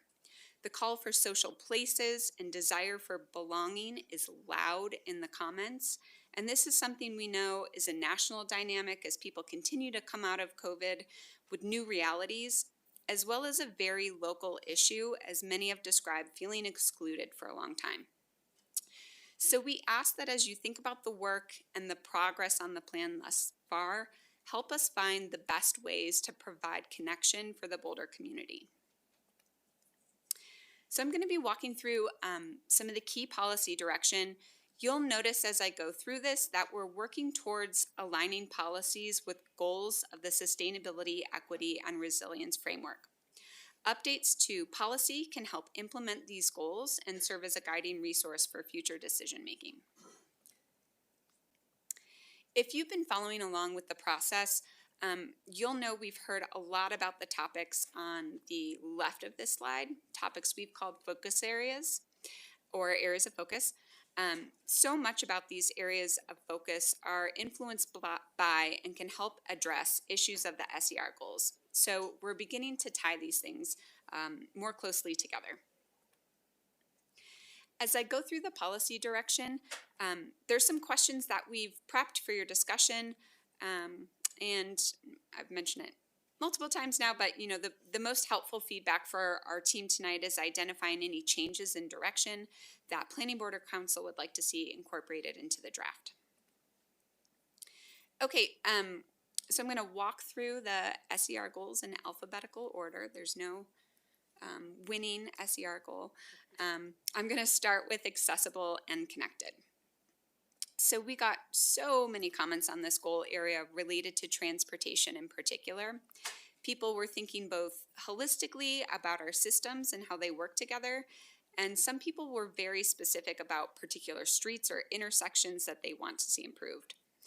Overall, some general ways to talk about the feedback were these three major things. People want an expanded pedestrian and bicycle network. Boulder has a great network today, but community members see opportunities to make it even better. One of the reasons for building it out even more is to support community member goals around reducing car dependency, both for people living in Boulder and those commuting to Boulder for work. And that's very much tied to this third item, which is that community members want a more effective public transportation system. They want more connections via bus, greater frequency, and a safe, comfortable experience. So the teams developed some policy moves related to this feedback. The first is that moving around Boulder should be joyful. More than just safe, more than just comfortable, but actually a great experience. And this is both because investments in transportation are significant and community members want to feel the value of that investment, but also because a great experience moving on a bike path or riding the bus can help move that community member to choosing types of movements that are not just driving for a lot of local trips. Second is a move to have a people-centered transportation network. This means that the planning, design, operation, and maintenance of Boulder's multimodal transportation system will focus more on moving people as opposed to just moving vehicles, while improving infrastructure for walking, rolling, bicycling, scooting, taking transit, riding micromobility, and also for driving. Finally, a policy move to highlight is a commitment to innovation in transportation and making sure that as the community welcomes new mobility technologies, all community members have equitable access to that type of innovation. Under the goal of economically vital, we heard great interest and support for local and community-minded businesses. This frequently rises to the top of community conversations about the local economy. We also heard great interest in entrepreneurship and wanting to support resources to build wealth locally. Community members recognize that Boulder is an expensive place to be, and they want to find ways to make a high quality of life here.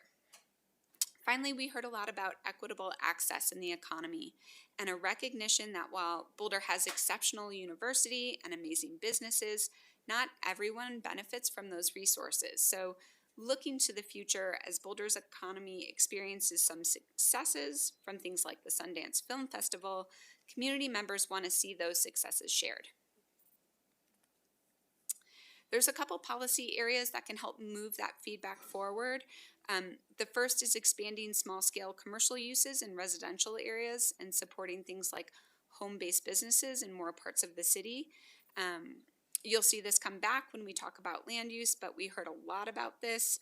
And you might have noted in the results to the statistically valid survey that was conducted as part of this project that 9 out of 10 respondents supported allowing small-scale businesses in residential areas. This is also a concept that we just talked about with the assembly. The next is thinking about embracing an economy based on experiences and reducing barriers to businesses that enhance cultural life while ensuring that the positive impacts of tourism that can come with offering great experiences flows back to community members.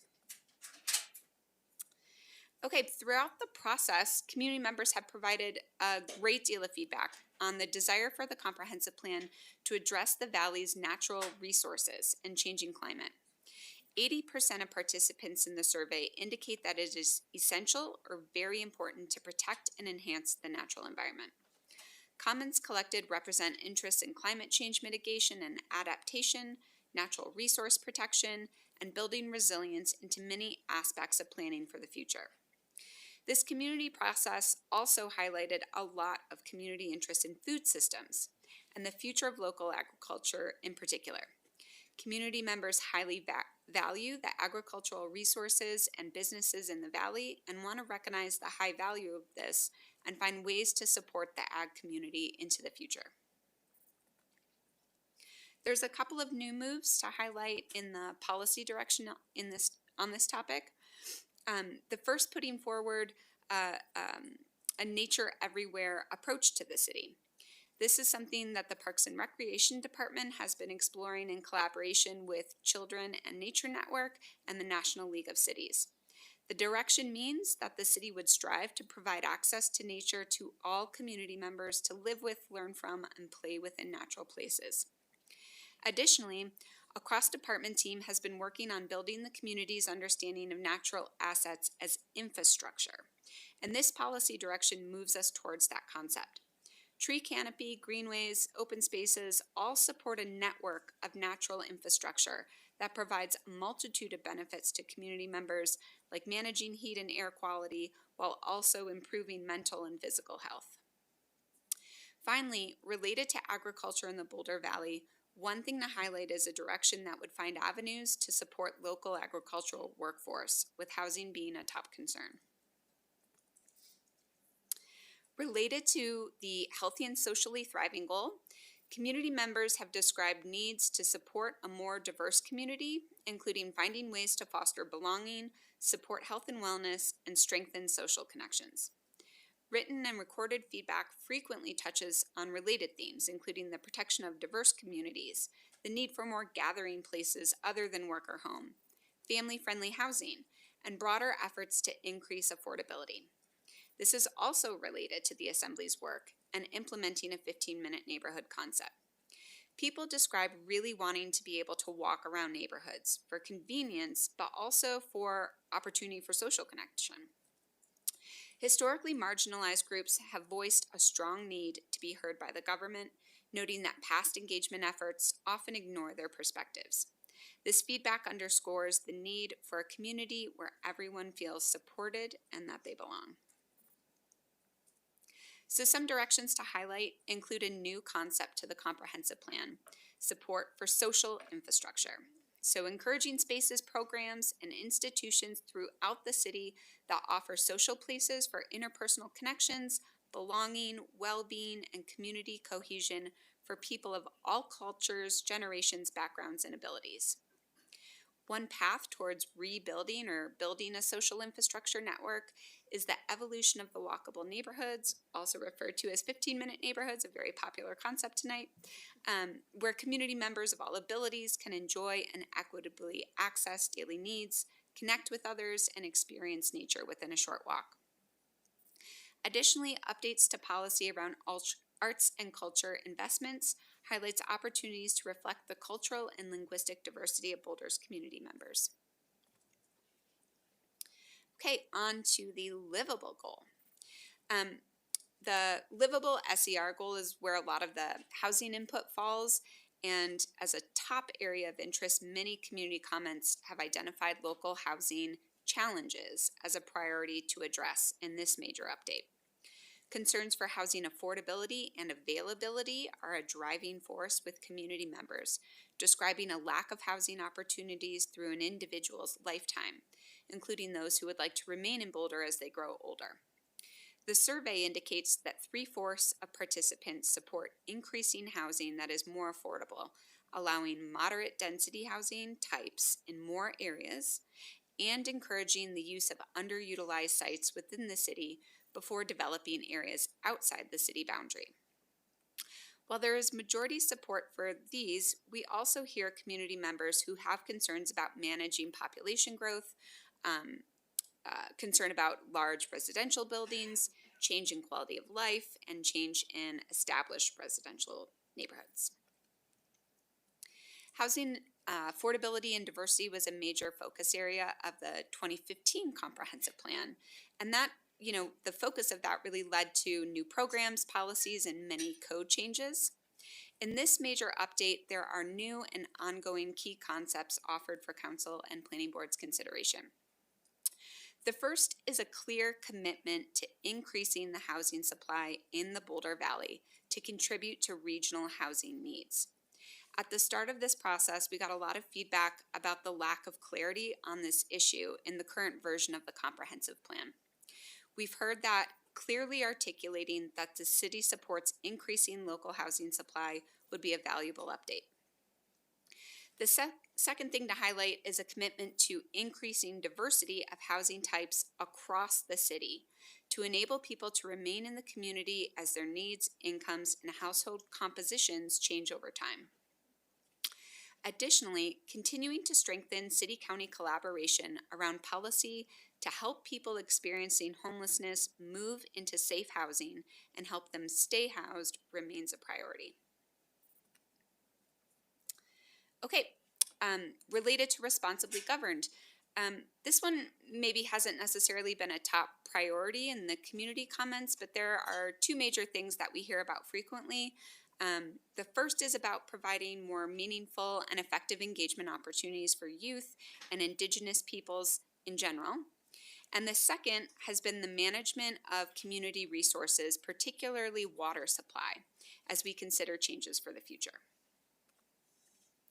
Related to water supply and growth management, a water resource planning policy directs the city to use a variety of strategies to meet municipal and open space water resources and agricultural goals. It also ensures that the city can achieve water supply reliability criteria through water supply and demand management while balancing in-stream flow maintenance and preservation of sustainable agriculture. That's a big one. Additionally, aligned with the responsibly governed SER goal, boards, commissions, and council will consider a new overarching policy that directly speaks to equity, racial justice, and social resilience, aimed at dismantling institutional and systemic racism and ensuring that all voices, experiences, and needs of community members are fully and equitably heard and considered, including those who have been historically excluded from local government. Okay, so we're already on to the last goal area, which is safety. We've heard a lot about safety from the community, and this topic touches multiple arenas, including transportation, public spaces, housing, resilience to climate change impacts, really a gamut of issues that the community is concerned about. Hazard preparation and resiliency is an area of concern for 91% of survey participants. 88% identified safety of pedestrians and bicyclists as an area for concern. Community members also describe a need for the design and care of infrastructure and public spaces to reflect the range of diverse needs of the people using them. People want public spaces that enhance community trust and strengthen social fabric through shared care, cultural and historic understanding, and inclusive activities. There's also an interest in supporting the mental health and wellness of community members who are suffering or have been fatigued by multiple local crises. There's a number of policy updates and new policy direction for your consideration related to safety. First, although the comprehensive plan has referenced Vision Zero goals in the past, until now it has not defined Boulder's understanding of Vision Zero, which is that the city and the county aim to reduce the number of traffic-related fatalities and serious injuries to zero. Community safety is prioritized by employing holistic problem solving and crime prevention strategies to support a safe community and participation in active public life. And then to address resilience in the face of future wildfires, the city and county will collaborate on a fire-adapted community policy by integrating wildfire resilience throughout the Boulder Valley and working to reduce risk, enhance safety, and plan for efficient and effective response and recovery. Okay. So we've gone through some policy directions that we felt spoke directly to a lot of the community feedback that we've been hearing. But this is, definitely not an all-inclusive look at the policies that will be incorporated into the comprehensive plan. There's many foundational policies that will remain. There's some that we are just sort of editing for clarity. And then there's other, new policies that we'll be considering, and that community boards and council will look at in the draft plan update in March. So as I mentioned earlier, feedback tonight is going to help us work on those draft updates, work on those policies. If there's something I presented that board and council want to redirect or look at a different approach, that would be great to hear about. And then, as we've mentioned, if there's something that you really want to make sure is included in the draft related to policy, this is a great time. Okay, I think with that, I'll turn it back over to the mayor to facilitate discussion. All right. Thanks so much for that. There's a lot of information that you got through very quickly. A lot of good stuff. Thank you. So let's start with any questions for staff about how they got here or about the specific ideas that were presented. And then after that, we'll go to feedback. So any questions from council or planning board members? Matt? And then Laura.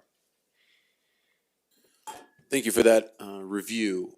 One question that comes up is I see, in here there's a lot of goals, and I think those are aspirational goals, and we'll keep using the word aspirational, not prescriptive, which is an evolution in this version of the comp plan, is to be less prescriptive and more aspirational and flexible.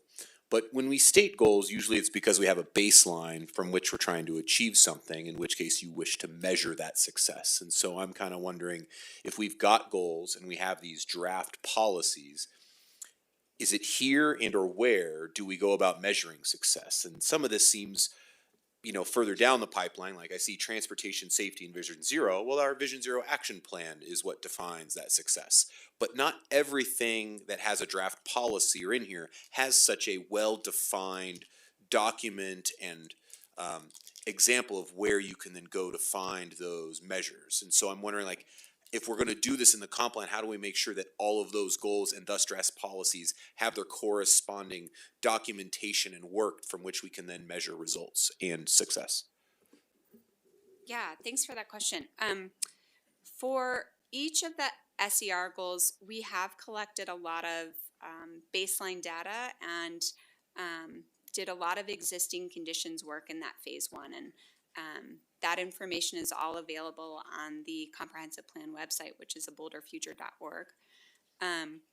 And, we've been thinking and talking a lot about how will we demonstrate progress on these goals over time. So part of the work that we'll be doing over the next 6 weeks is looking at those baselines and thinking about a metric that would help us demonstrate progress in these different areas. And I don't know, KJ, if you wanted to speak more to that at all. Yeah, just to add to that too, I think we've been able to share in the past a relationship of the comprehensive plan and SARE framework to the various implementation, which include things like the citywide strategic plan, the budget, the CIP, individual, what we've historically talked to as department plans, but are looking to be more inclusive now and moving forward, as well as individual work plans. And I would point out some of the policies are evergreen, and again, being aspirational, something like having clean water, that can be defined, in a very, very technical way, and that's where it becomes, I think, a little bit evident that deserves to be in a water quality plan, which of course the city has and will aspire to improve on.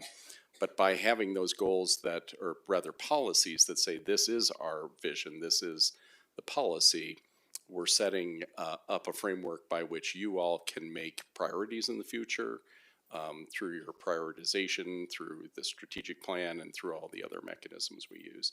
So it'll be a little bit of both, but we also recognize there's going to be limits to that. And just to follow up, will we have an easily accessible and in a way to disseminate, dashboard? We seem to like our dashboards. Is there a way to do that? Because I want to go look at the comp plan and be able to quickly be like, all right, how's that, safe goal doing? And then be able to sort of see the family tree percolate out of where all those policies are and then where those plans are. I mean, I know it's a lot of linking of all the pieces, but that synergy of a guiding document like the comp plan should have that sort of trunk to roots aspect of it when you sort of follow and choose your own adventure. Yes, I agree, and I think the ultimate goal is that there is sort of a shared data dashboard that is citywide to some degree and includes all of these different things. And I know, there's a lot of great work by our IT department and others to try to, coordinate, because right now a lot of those things exist, but they might be in different locations. And also, I would just mention as well the vision that we are continuing to work towards as we move into this drafting phase, and then ultimately the adoption of the plan and what the final tangible experience is, I guess, of the plan as that moves forward, is that it does transition to be more online, so it's more of an online document, but there could be these dashboard or other metrics that are identified that are directly connected to the plan itself, so that you can see those things in real time as we continue to make progress. I just wanted to add that, like, the implementation, like the citywide strategic plan, will become an implementation plan of the BVCP or the comp plan. And also, I would just offer that we're kind of lifting this up a little more, and like you mentioned, more than prescriptive, more aspirational. And part of that is to allow departments we need goals and vision, but to shift some of those metrics as time moves on in case something like COVID happens again. And we might have this goal that is no longer realistic. So we're trying to open it up a little more to say these are our values and what will push us, but we need to give other departments and people time to really think about what metrics are most important. So I would just add that. Thanks. I will note that Councilmember Schuhart is now back on with us online. And Laura, you had a question. Thank you. Just a hopefully quick question about plan organization. It's currently 10 chapters, and those chapters have topics that are different than our SER goals. Am I reading between the lines correctly here that it's going to be reorged to match the SER framework and not the current 10 chapters? Yes, we are reorganizing. It will not be in 10 chapters. But as we're thinking about the plan and this online platform, we've looked at a lot of great examples from other cities. So many of the policies touch on multiple SER goals. And so I've organized them in that way tonight, but we're hoping to move into a direction where you could click on the safe SER goal and see all the related policies. But you might also click on the transportation goal and there may be some duplication.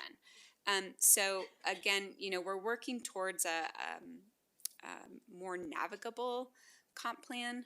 But yes, they will not be organized by topic anymore. They'll be kind of tagged by SER goal. Thank you. Mm-hmm. Tina, and then Mason. Yeah, in the section where we speak to how marginalized communities feel heard, do we have examples of successes and examples of times that people didn't feel heard recently that might help those of us? I'm not from a historically marginalized community, and getting more information about where we've been successful is always helpful. Yeah, I actually might look to Vivian to respond.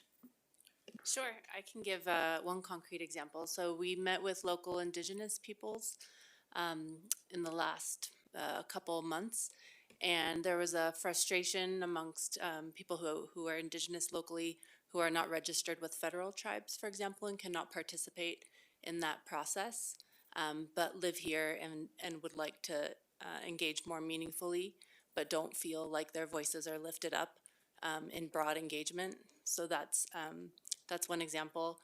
A success, we've been consulting with our community connectors and residents on equity impacts for different policy directions and getting some really great advice. So that's a standing body who is, a little bit more familiar now with city processes, and we'll continue to consult them through the end of the process. Mayor, can I colloquy on that, please?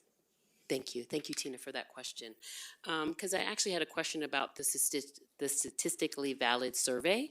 And I just wanted to say thank you for doing that. But I also want to lift up, according to best equitable research practices, that statistically valid surveys can still be inequitable when you have small ethnic group sizes. And so best practice there is to do either oversampling or qualitative to ensure true representation. So I was curious, again, I have significant concerns that only 2 Middle Eastern people, 7 Black people, I have no idea their socioeconomics, I have no idea on their geographic, I have no idea on their linguistic, I have no idea.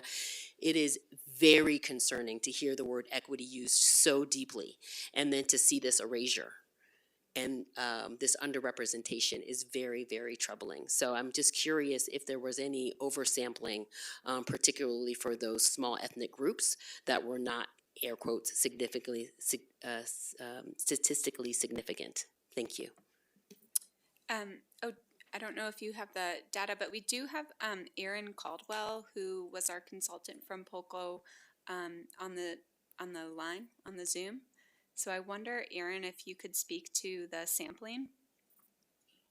Yes, I can. We did do some oversampling for this survey, but we did not do it on, and I'm sorry, I'm red and look like I'm in a photographic dark room. I am actually talking to you from my father's house and the lighting is just odd here. But what we did do is we did a typical random sample. This survey was, the outreach was done via mail. So we used the delivery sequence files of the United States Postal Service that are about our most comprehensive list of, all households within the area we wanted to study. Those lists don't come with that kind of demographic information attached. You can purchase lists that do have that. They're obviously more expensive, but they also don't include all households. So it's a tricky balance. The oversampling that we did do was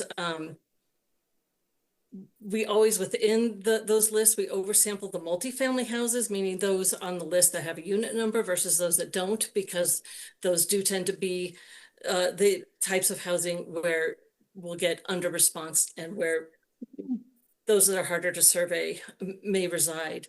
We also did some additional oversampling because we knew that there weren't a lot of households in the planning areas 2 and 3. And then in addition, we did some oversampling in 4 of the subcommunities that had a higher proportion of renters. So to answer your question directly, we did not oversample certain ethnic groups because of the list that we used. That was the oversampling that we did. Okay, so thank you so much for that response. I just, again, want to lift up, because that was not done, and I'm specifically speaking about ethnic groups.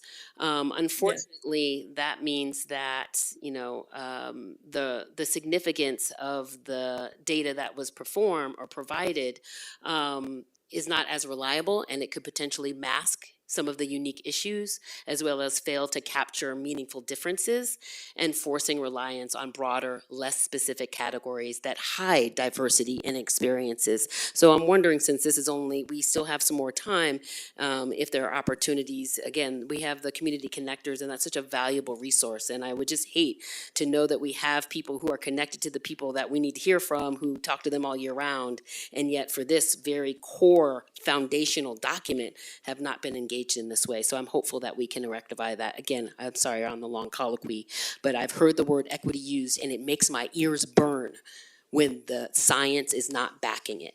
Thank you. Mason? Yeah, hi. So as someone who uses the Boulder Valley Comp Plan a lot on the planning board, one struggle I've had in the past with it is that it's not univocal, and that's just partially by the nature of the type of document it is, right? Aspirational, whole community. Not everything's going to be aligned. But I was hoping in this update that there would be a little less of that so that we can drive towards specific goals, because I do think if there's, if it's everything to everyone, we're going to get nothing sort of situation is my main concern. So I didn't hear anything about that. I know this has been a topic of discussion, and I didn't know if you could speak to it at this time. Thanks for that question. Two common criticisms I've heard of comprehensive plans throughout my career. One is how can it be more specific, to your point? And being aspirational, it can be very general. And one of the challenges we set forth and the team really worked hard on is making offering a policy vision that is specific enough to be meaningful and not just, all things to all people, to your point, but yet leave the room that I think Kathleen was speaking to be able to speak to over time. And maybe one of you can speak to how have attempted to find that balance and will continue to as the draft gets done. The other thing that I've heard throughout my career is, and maybe you were alluding to it, maybe you weren't, but is the fact that there are contradictions or that this value and this value compete. And I would encourage us to all live with that discomfort because it represents us as human beings. We can have competing values. And one of the things, for example, we want to have good access onto site and good stormwater, and they may not sit in the same spot. But we have a process through quasi-judicial decision-making, through policy-making to reconcile those forgiven situations. And so in that regard, I would encourage you to feel comfortable in that discomfort where there is that conflict. But I think about finding that Goldilocks level. I don't know if one of the other team members wants to speak to that.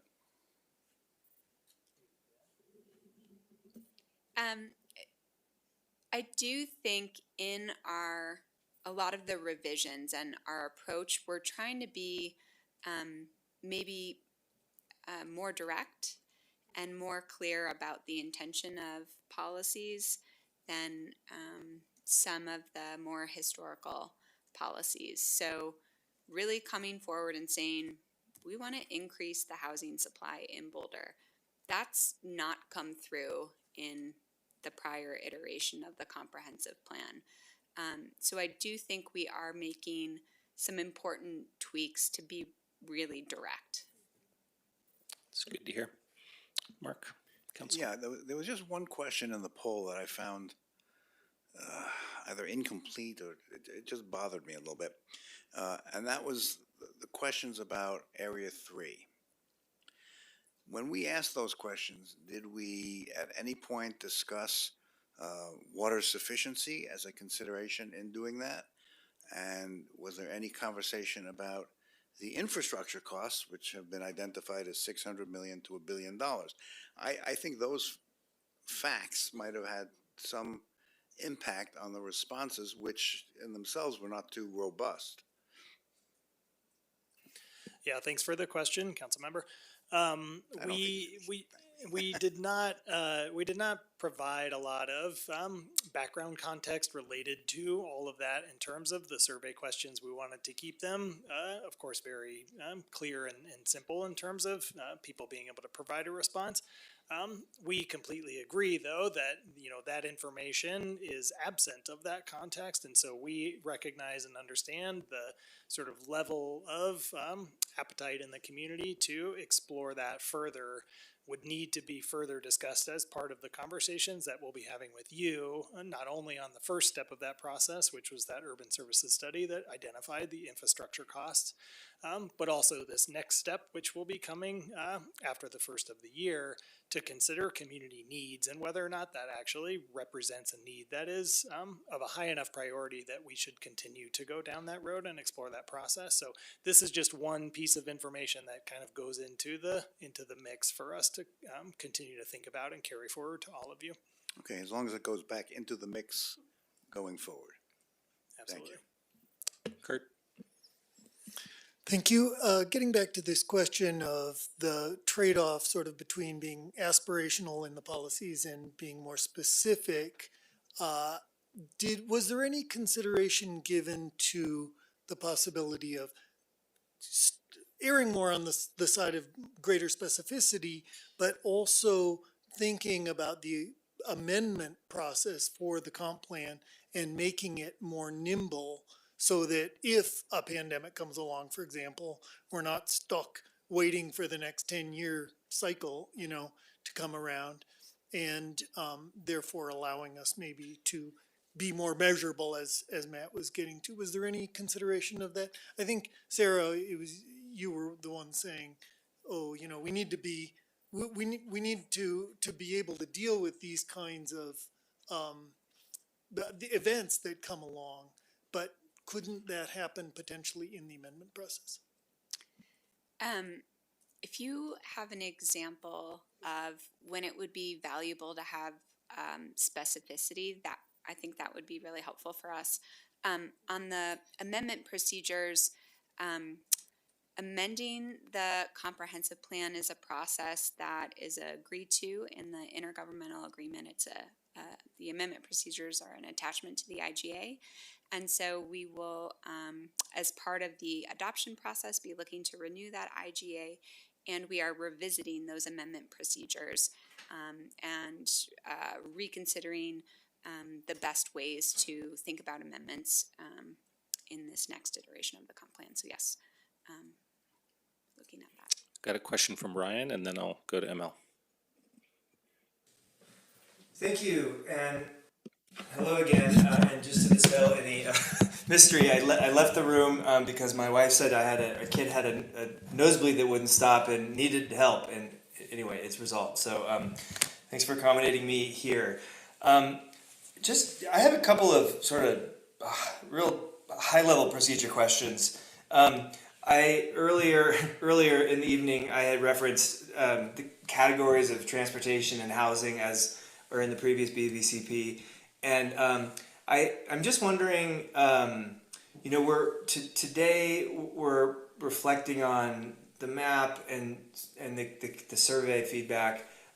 Can you just talk about, like, overall in the process, if we have I guess what to expect with respect to questions, if we have questions or feedback around transportation, like pretty transportation focused topics, when will we come to that? Will we come to that? How should we think about when to talk about transportation? If you have thoughts about transportation policy or any of the direction in transportation policy that we've presented tonight, tonight is a great time to talk about those.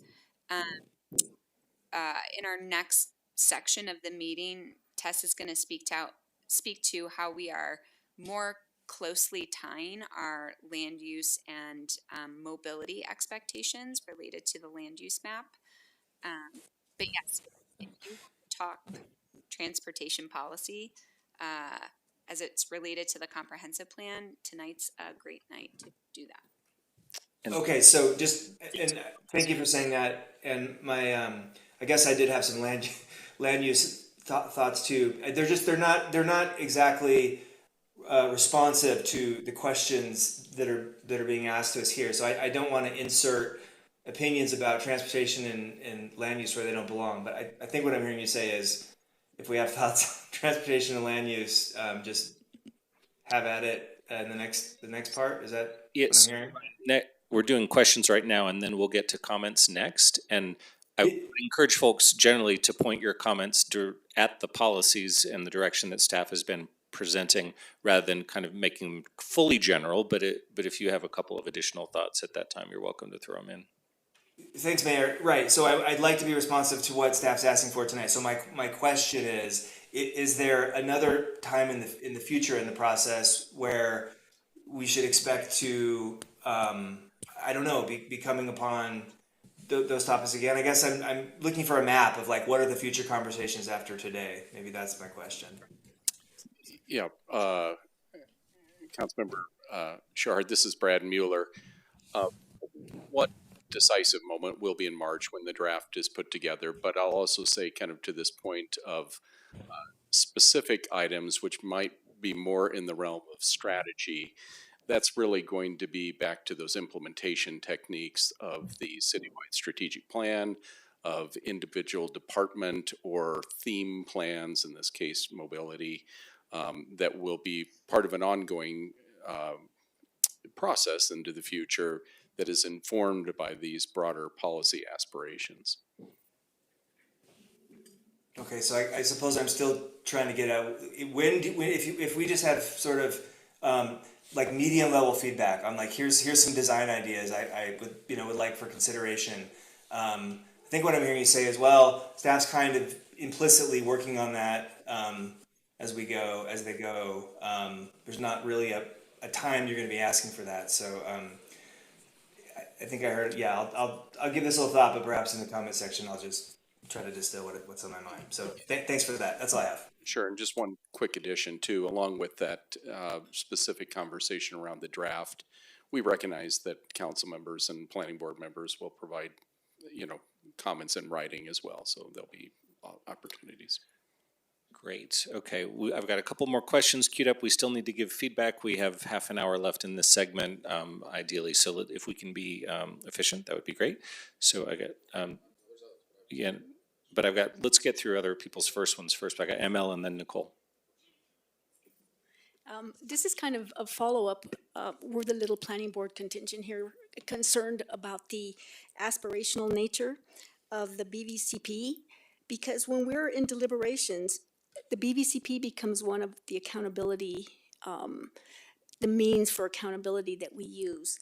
And so it seems that one way to actually have this become a functional part of our conversation is by this downstream metrics that Matt was talking about, right? That there is a link between this aspirational, you need to respond to your context when you're building housing. And an example would be you're held accountable to the area plan. And then the specifics of that area plan are downstream. But that's one way that the comp plan can give some specificity to where do you look for those metrics, because it's a big, broad document. And when we're looking at, well, does it meet BVCP policies in general, that's a big landscape to be accountable to, and a lot of things fall through the cracks that way. And I think we start getting projects where we're not comfortable, that these don't seem to be, landing in our values. So how do we reconcile that? And I think right now is a good opportunity to begin that conversation of the inputs and the values need to both trickle up and down. So when we're down here looking at the detail, we need to be able to pull it back up and say, yeah, it's here. This is a value that we want. So I would just encourage, that process to be a part of the thinking, that specificity matters when you're trying to be accountable to the document. Thank you. Great, and we're going to try to get through a couple questions here. Yeah, if you don't mind, I just want to respond because I think maybe the question or sort of the intent of what you were asking, ML, is how do we still provide some of that specificity within the comprehensive plan as this large aspirational document. And I think what Kathleen was speaking to before about the way we intend to write these policies, and of course that'll be, I think, much more apparent in March when it's available and everybody has a chance to look at it, but to really be very clear and direct and straightforward in what those policies are saying so that they are specific in terms of the outcomes or the intent that we are looking for. They may not necessarily be specific geographically, but the overall sort of concept should be more apparent than maybe some of the language that's in the comp plan today, which has a tendency to be very long and complicated. Nicole? Yeah, so this is back to the trade-offs question. They seem to especially show up around implementation. It always seems like the various parts can fit together until we get into the weeds, and then it turns out they don't quite. And so my question is, do we have information from all the engagement we've been doing on which principles to prioritize or weight more than others when we get to making trade-offs in future years with the plan? And is that something that would or could be included as we move forward? Yeah, I think that's an interesting idea. It's probably worth conversation or feedback from the broader group. The thing that I would hesitate about is when you've defined, we weight this priority over this one. If something, the economy changes, we're still locked into that, weighting criteria. And so it could affect the flexibility or adaptability that we're striving for. So, but worth talking about. And just a kind of a follow-up question to that, are there any trade-offs that you anticipate that we could hear about when this comes back to us in the spring?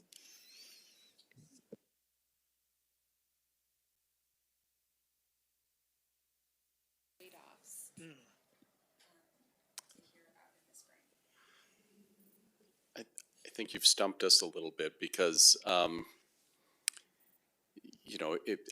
think we feel that if we've done our job, the visions will be precise enough, and the policy precise enough to feel that there's a direction being moved towards. But I'm not sure we will ever be able to lay out decisions, and I suspect this is not exactly your point, but going to the other extreme for specific cases, specific needs at a particular time in history, a particular topic, whether it's safety or more specific topics such as funding for uniforms, or those types of things. So I think we're gonna do our best to make sure that those trade-offs are embedded in there as aspirational and clear policy, and then when it's not, we'll look forward to that feedback. Thank you. That might be some more of the living with the discomfort that you spoke of earlier. Yeah, it is. And again, I do want to kind of return to that fact that a good comprehensive plan should, if taken just at its face value, have conflicting policies, because that's who we are as humans. Yeah, Matt, did you have a follow-up? But did see Nicole kind of wave her hands. Did you want to like follow up on your own piece? I did, yeah, just really, really quickly, which is that is this something where the principles that led to the creation of the plan could kind of be the principles that help us get out of this in the future, right? Like, I think that is the piece of it. So inclusive, so much engagement went into this. When we get to trade-offs, how does it mimic that process? Yeah. Vivian's mentioning the priority focus areas will do that. The SARE framework being the grounding should do that. And I'm a big believer, and you see these in the city's codes, of intent, because at some point you get back to the intent. You can only be so prescriptive with law as just one of the tools. Of course, again, there's CIP and budget and those types of implementation tools too. This is maybe a question of where this fits into our conversation. The questions we've been asking are really good. They are very high level. They're planned, like over, the larger plan as a whole. I have a question that's very specific about the concept plan map. And is this the time to bring that up, or in conversation? The map is coming next. Oh, that is next. Gotcha. Yeah. Okay, great. Then I will table my question. Thank you. All right, seeing no other hands raised, then if we can take a look at our question they've asked us, which is, do planning board and council have feedback on the preliminary policy direction? And I would say, if you think that staff is just, going in the great direction, I don't think there's any need to raise a hand, but if you do have specifics and ways that you'd like to see it shift, or if you think there was something that was missed, this would be your chance. I would ask, based on time, to maybe keep your remarks to, if possible, no more than 2 minutes or so, if you do have those thoughts. All right, I got Kurt and then Mark. Great, quickly, I'll go through mine. I was surprised under climate change that under environment, there was no reference to climate change in the key policy directions. So that seemed like a missing point. There was reference to investing in innovative transportation technologies.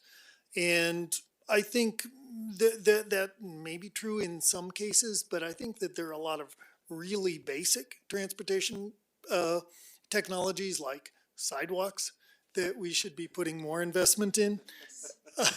So not so innovative. Yeah. There was a fair amount of attention to fire, which is obviously super important, and I'm glad to see that. But we shouldn't be forgetting about flood risk, right? In our history, we've had at least 2 major floods, 1894 or whenever that was, and then 2013. And the flood risk is increasing along with fire risk, and so we should pay attention to that.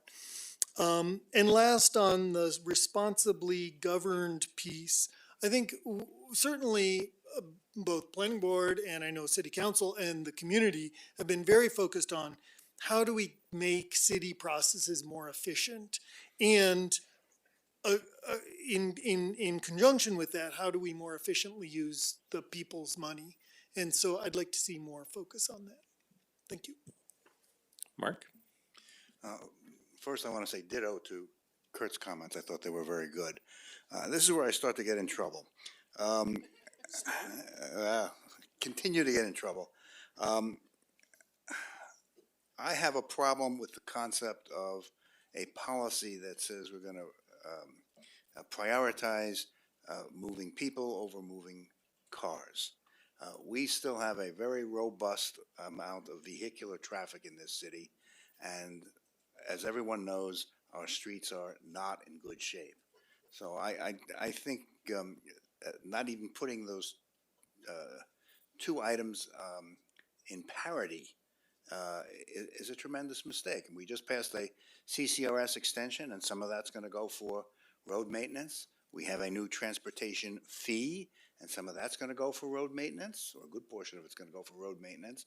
And we still have 50 to 60,000 people driving in every day. You know, I agree with the goals of better bike and pedestrian infrastructure and reducing reliance upon cars, but making it a formal policy of the city that cars are not going to be regarded in terms of expenditures and infrastructure at the same level as alternative means of transportation, I think it's a mistake. You know, with respect to more effective public transportation, that's easy to solve. We just need a big bag of money. If you can find it, we'll be happy to spend it. But I just don't know where the realism is in that policy. RTD doesn't have a penny to its name, and we don't have the money. So how exactly are we going to get from point A to point B on that? So I think the way our transportation policy has been expressed requires some revision. Now I'm in trouble. You can go sit in the corner now, Mark. Just kidding. Matt and then Tina. Appreciate it.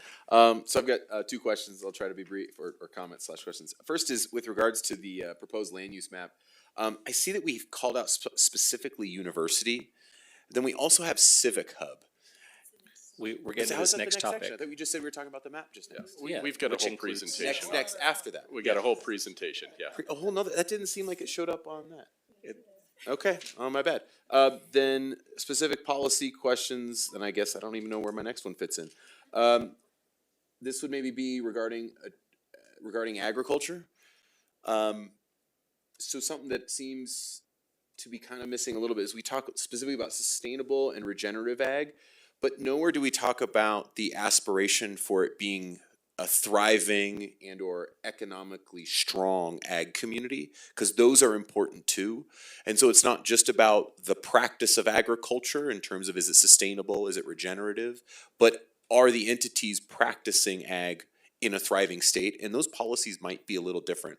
And I speak to like our water delivery systems. We want perhaps greater yield, and we want to use the little bit of constrained water we have more efficiently. Then we might want to allow a diversity of water delivery systems, such as if we're also in a civic area planning looking to have a year-round farmers market, we may also want to make it more conducive for greenhouses and making them energy efficient so we can have the yields in which to have a thriving year-round farmers market. So I think there's an economic aspect to the ag, not just the practice of regenerative and sustainability. So I think we can merge those two and build those into our aspirations in the comp plan. Tina and then Ryan, then Mason. Okay, I had a few comments. The first was just about when we talk about housing diversity, the extent to which we could specify which types of housing and what the population need is behind those decisions so that we can create the conditions that encourages the type of housing we want rather than the type of housing that comes to us. So I think we aren't as specific about that. We need to think about that. Another thing that I'm interested in is just making sure that when we think about adding commercial to residential, that we don't displace places for people to live, which are lower demand than commercial space. So making sure we get that balance and thinking about policies that are about people who live in that dwelling, maybe having the business in it, rather than a commercial developer coming in and buying a residential property and then subdividing it into different commercial spaces. So just trying to think about that over time, something that's been on my mind. I'm not going to go quite as far as Councilmember Wallach. However, I was reading through the SER framework document, and some of the language around cars felt like using words like the perceived inconvenience of a less car-friendly city or something like that. And I just feel like some people's experiences and the need to drive a car is not always a choice. It's because they are coming from a far place, they have children in daycare, they're trying to access medical care that isn't easily accessed by a bus. So making sure that our language around people who use cars is not like a moral failure or they made a poor choice, but instead it's probably wasn't really a choice from day one while increasing multimodality. But I just don't want to make, that's not what I'm looking for in this personally. And then another thing is just on how people connect, and we talk a lot about this with our kids. There's unstructured play and structured play. Thinking about continuing opportunities like the volleyball you see at North Boulder Park on Saturdays and Sundays, or the way the Ultimate Frisbee team plays on larger fields. There's unstructured ways that people connect and they meet people in new ways and might meet different people. So it's great to create structured spaces, but also maintaining these unstructured spaces I think is important. Thanks. Let's go to Ryan and then Mason. Thank you. Okay, three little comments. First, I'd like to build on Kurt's point about innovative technology. I think we should be very proactive about anticipating and using for our benefit innovative technology. So I think it's good that it's in there. But I think we also should look at this as both, there's often great upside to new technologies, but there's also a very typical pattern that we see with technology and technology service models that involve attracting users to a platform, building building independence on the platform, and then extracting maximum value. And so I think we also need to look at the safeguards and what we need to anticipate to ensure that when we do try to use innovative technologies, including emerging ones that we don't know how they're going to play out, such as automated rideshare, that we have both an optimism and also a skepticism, and that we're pretty conservative about what we need to do to protect the public's interest and to anticipate kind of obvious directions that businesses, investor-owned businesses are going to want to head in. So we need to hold both of those together. I don't know the right words for it, but I would hope we could carry an idea like that with innovative technology. So that's the one. The other one is on this people in cars business. Cars are inclusive of people. We've built a system that works for a single mode. I think it's clear to most readers here that the idea is we will try to create a system that provides a balance for a wider set of users and uses. And I don't think there's any real changes needed, but I certainly agree with Tina that this should be an affirmative, helping as many people as we can exercise. And then the final one, I think this goes here, maybe in the responsibly governed category, or it might be in mapping, but I'll try it here. So when we think about big new uses of land, such as Area 3, we have this Area 3 process that's begun, but I think bigger picture, as we look at potentially starting big new uses of land evaluations, I would like to see some kind of principle that says we're going to have an evaluation of alternatives for the same kind of outcome that is leading us to want to change the land use. In the case of Area 3, for example, I think one of the obvious cases that we're talking about it is to try to increase housing. I would expect for, in this example, there to be some alternative with the financial analysis to say, to create this many houses, this is what this is what it would cost, and this is what we would get. But then also, here's an alternative way to do it, perhaps with a more infill-oriented approach. I'm using Area 3 as an example. I think it's a good example, but this could come up more and more. And I would think something along the lines of ensuring we have an alternative, a financial alternative, or an analysis of a financial alternative in something in a big land use change like that, I think would be important. Thanks. Thanks, Mason. Well, Ryan pretty much encapsulated everything I wanted to say, so I'll just tack on a little bit.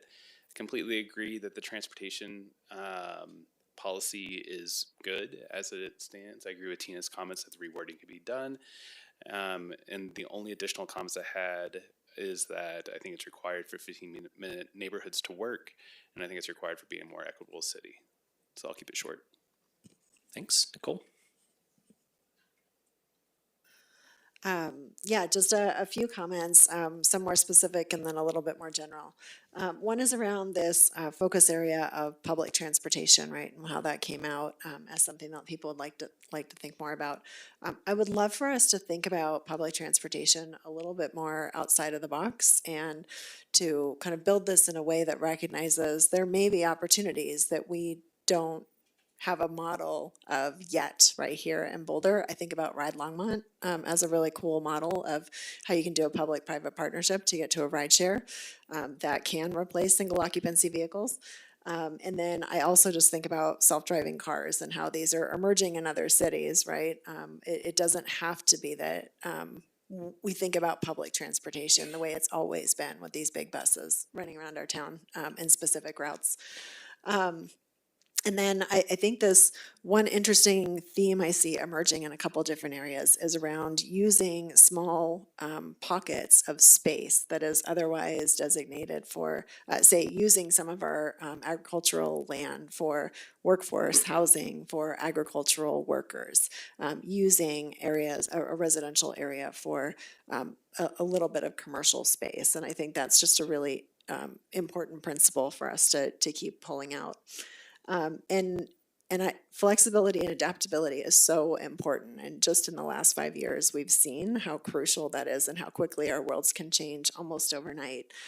So I really appreciate the focus in this plan around decision-making principles that are going to help us and be more flexible and adaptable moving forward. I think that's really key. The priorities seem to be emerging as a guiding vision. I'd really like to avoid being too prescriptive as much as possible as we move forward. But the thing that I'm not really willing to compromise on is the inclusive process that gave rise to this document. And so however we can figure out how to put that piece in there, a little bit more, maybe it's just an introduction or something like that, right? That really helps whoever's implementing this in 20 or 30 years, recognize that need to return to an inclusive, thorough engagement process whenever we're talking about making big trade-offs or major changes or things like that. I think if we can include that moving forward, that is a transformative component of what you all have done here. So I got Laura and then Claudia and then Taisha. So just a couple of hopefully quick comments, nothing super deep. The first one's gonna be very boring, sorry Tara. But just in terms of the organization that we talked about with the SER framework and how different policies could fit under many categories, I hope that you include something like a very boring indexing tool where people can like look up the topic that they're interested in and then figure out where it fits. And maybe it's an online search function or whatever that is, but some kind of very easy to use index to help with accessibility to all kinds of users. And then I also just wanted to call out, well, so I want to say, I read through this document and I saw no red flags, which is rare for me, so kudos, congratulations. And I wanted to appreciate a couple of things that I saw in the racial equity analysis piece that for me highlighted the value of using that tool, because these are things I haven't seen in any other document in the city, like ever, and I'm really happy to have seen them there. And I hope that they make their way into the BVCP document. And that is the call out that emergency evacuation planning should include planning for people without cars, because if we're trying to plan for a car light city or for that option for people, those people need to be safe in an emergency situation. So specifically planning for that, I think, is so important. The call out that any recovery efforts should include non-homeowners. I haven't seen that before. I thought that was a great piece. And then also seeing a nod in the policy about agriculture to humane treatment of livestock, which is near and dear to my heart, and I really appreciated seeing that. Claudia, then Taisha.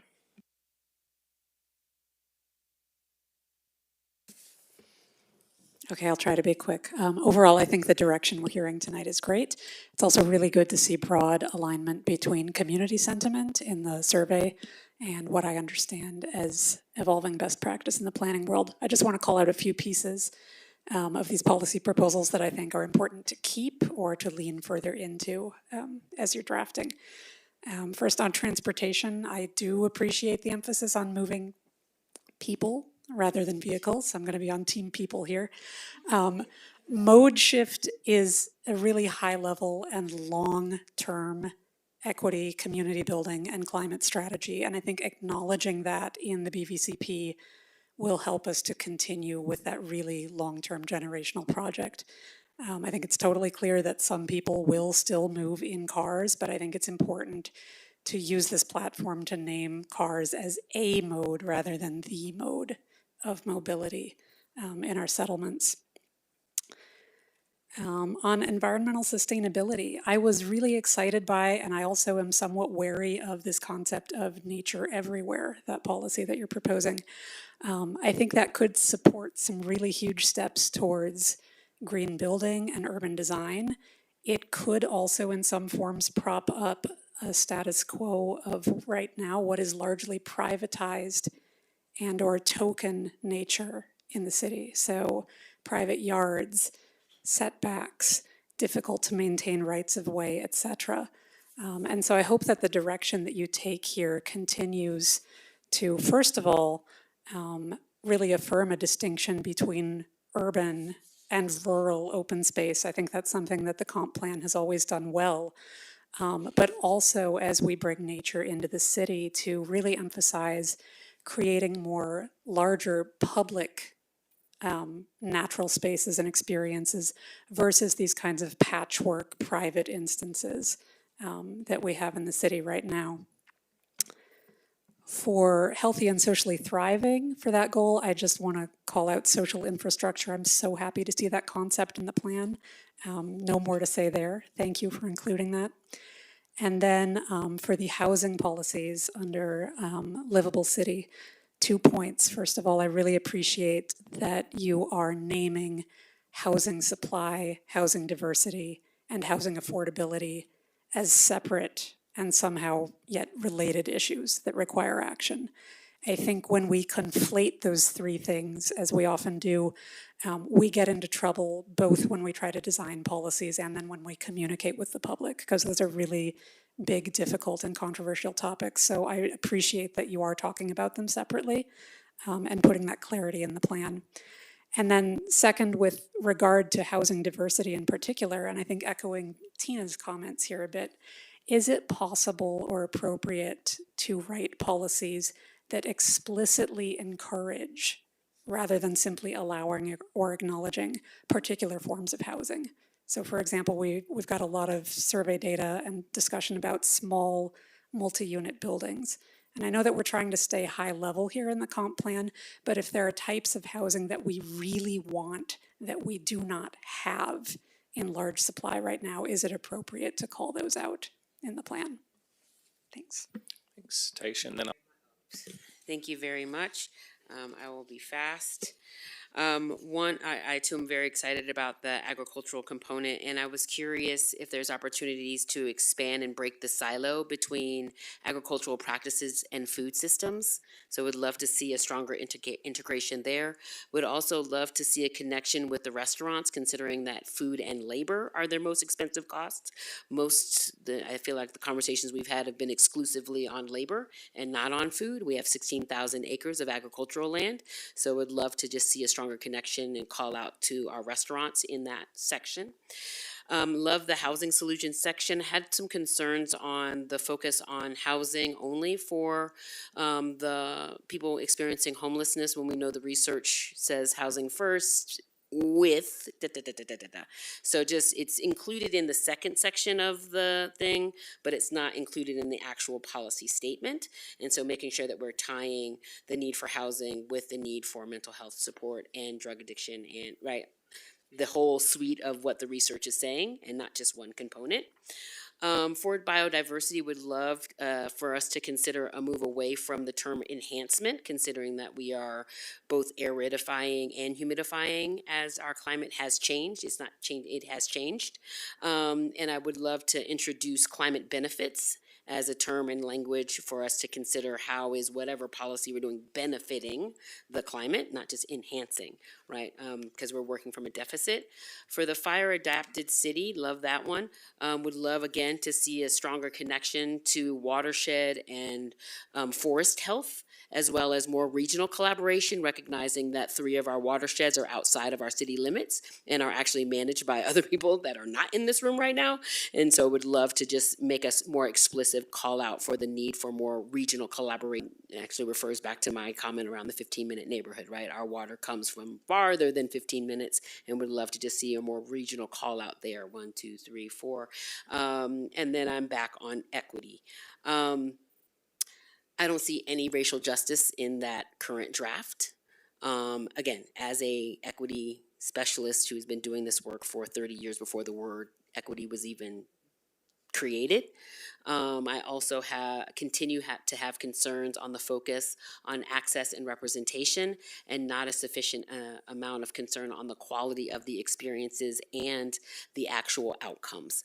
And on that, again, that definition, would love to see something around fair treatment, opportunities, and again, outcomes. Right now, that section is not measurable. And then lastly, just love seeing in the water section, ensuring that we are securing agricultural land and making sure that it can continue to stay in production. So thank you very much. Thanks. I'll call on myself and I'll just say primarily just a huge double thumbs up. I think you all have done directions that you're going are fantastic and I'm hugely supportive.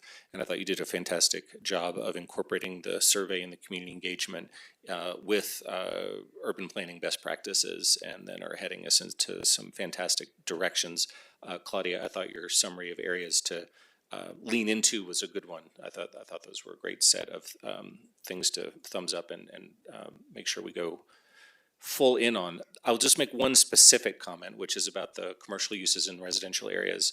The current draft policy says the city supports small-scale commercial activity in residential areas. Spaces may include home-based businesses, accessory commercial units, or other live-work forms, ...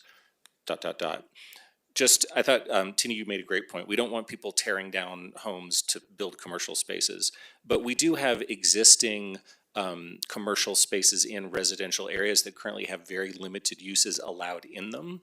So I think in my own neighborhood, in the Holiday neighborhood, there's some commercial spaces in the middle of the neighborhood where you can do very limited things. Or think about some of the historical ones like on Mapleton Hill or West Arapahoe or sprinkled throughout. And I'd love to see something that supported a wider range of neighborhood serving activities in those existing standalone commercial areas. So just one of the things to think about in that. And also the big thumbs up on better allowances for home-based businesses, which do have a lot of restrictions right now. So that's what I got. Any other final thoughts before we finish up this section? Seeing none, thanks again. Did you have another one? So we're scheduled for a 10-minute break. We're a few minutes behind, so let's make it an 8-minute break, or 9-minute. We'll come back at 8:45, please promptly, 8:45 promptly, and we will, thank you.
Okay, take it away.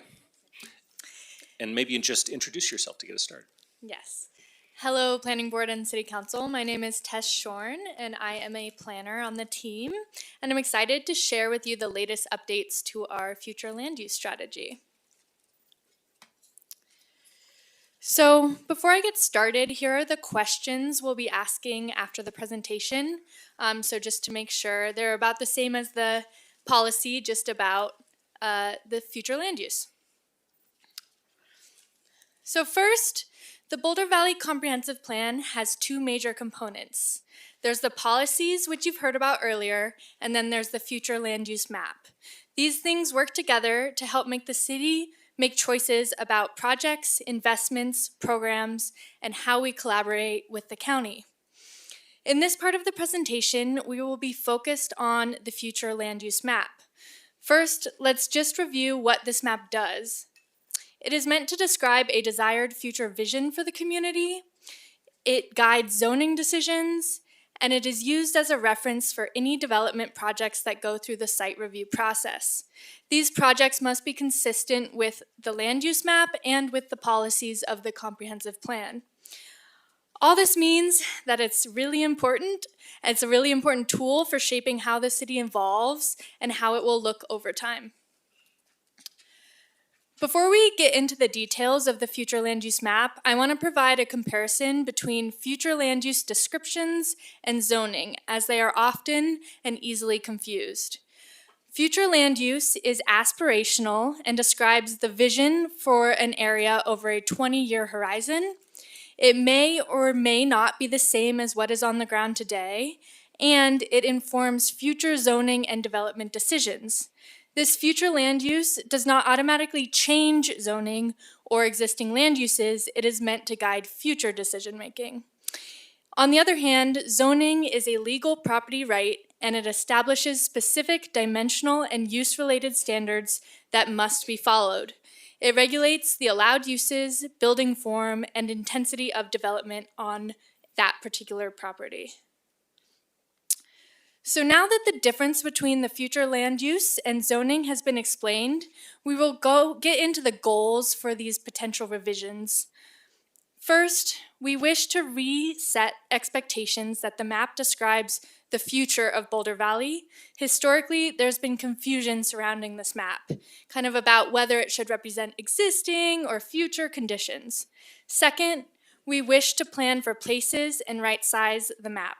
We are scaling back the parcel-by-parcel approach of the current map to define land use and create designations that can apply at a neighborhood scale.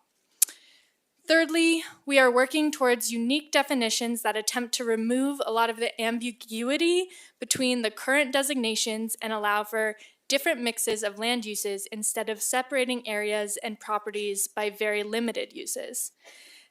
Finally, these designations would also offer a more adaptable environment for zoning choices if conditions change and give a wider variety of redevelopment options for property owners. Because we've heard through community engagement so much interest in walkable neighborhoods and mixing uses across the city, our updated approach would offer multiple options for individual property owners while maintaining a consistent vision for the future of a neighborhood. So when we met you all in August, this was the structure for the new draft land uses we had developed. And through community feedback, as well as direction from City Council, Planning Board, and our other boards, we've made some significant revisions to some of the designations highlighted here in red. And I'm going to walk you through those updates in the next few slides. First, there are some updates to the neighborhoods and hubs classes. Based on community assembly feedback, we revised definitions of the neighborhood's designations to allow for more organic, small-scale, and community-driven commercial activity to take place throughout the city. In the August iteration, we had a designation for something called a local hub. We learned that our community meeting in September that people weren't particularly interested or comfortable with identifying exact locations that would limit where this kind of neighborhood commercial activity could take place. So we've moved that local hub we've removed that local hub designation and allowed for more variety of commercial activity in these neighborhood designations. We also heard from community members that they wanted civic places to evolve to be more social places. The addition of a civic hub designation considers how civic sites can evolve into the future to offer more amenities and opportunities for socialization and provide safe, welcoming spaces. Part of what can make this work in the future is the inclusion of residential and commercial uses in and around civic sites, activating these places with nearby community members and walkable destinations. So think of something like a rec center. People describe wanting to be able to grab a cup of coffee while their kids take swim lessons, or being able to buy sports gear near where they play tennis. So then, applicable to all the designations, we've added some additional information. Oh, sorry. My bad. In response to planning board feedback about the importance of greenways, we've assembled a cross-departmental team to work out the creation of a greenways designation that intentionally defines and conserves these unique community assets and helps city staff collaboratively manage the future of these treasured spaces. In the previous iteration, we had a couple different designations that would apply to land outside city limits. After working on these with county staff, as well as County Planning Commission and the Board of County Commissioners, we've revised this to reinstate the purpose of lands mostly in the county that play an important role in shaping the urban form of the city, but also offer places of work, residential neighborhoods, and agricultural lands. The updated rural lands designation is intended to provide greater clarity and reinforce the commitment that rural lands will continue to support local food systems, land-based economic activities, and cultural heritage while helping prevent sprawl and leapfrog non-continuous or scattered development. So then, now we're here. Applicable to all the designations, we've also added some information about expectations for mobility and mobility facilities in each land use designation. The addition of mobility features is intended to further strengthen the relationship between land use and transportation planning functions within the city and county and support greater coordination with regional partners such as RTD. So ta-da! With these updates, this is our revised framework that includes 4 separate classes and 13 land use designations. I'll pause for a second so people can look at it. Okay, so in your packet, you received a full set of definitions for these designations. These are a work in progress, and we look forward to your feedback on these tonight. But I just wanted to take a minute and walk you through what's included in each of these definitions and how it would be used in the future. The definition includes information about what the designation is and why it matters. These are written to help communicate in plain language what these places might look like and feel like, and why each land use designation is important to the overall composition of the city. And these might be particularly helpful for community members trying to understand the future land use map. Under the What You Can Expect section, there are a couple descriptors, the first being uses, and these are loosely tied to our zoning code's use table and help identify which uses are supported in each area of town. Then there is an urban design section which speaks to things like scale, expectations for shared spaces, and areas for socialization. Finally, there is the mobility section, which I talked about earlier, and that offers some guidance on types of facilities that would be encouraged. So I won't go through all of the designations, but this is just a general overview of what's included in these definitions. Okay, so we have our designations, and now we are working on how these get applied to the map. There are a couple different inputs that are helping us work towards a complete future land use map. We are not starting from scratch. The current land use map in the comprehensive plan is a starting place as we think about converting the previous 26 designations to this new framework. We have also held different community mapping sessions to really work out those hub and neighborhood designations and are getting an understanding of where people might be comfortable with some level of change from what was described in the previous version of the map. The map here is a compilation of a couple different mapping sessions we held with the community about this hub and neighborhood designations.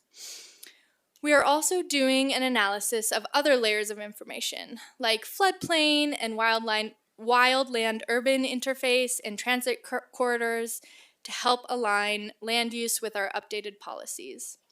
Additionally, we are considering some recent statewide legislation, particularly related to transit-oriented development, and looking for opportunities to implement that. So this is a big lift, and at the end of this process, we'll have a new map guiding future land uses, which is very exciting. And as we work on this, we of course had to test it out. Do these new designations and definitions actually work? What are the impacts of these revisions? And so many more questions.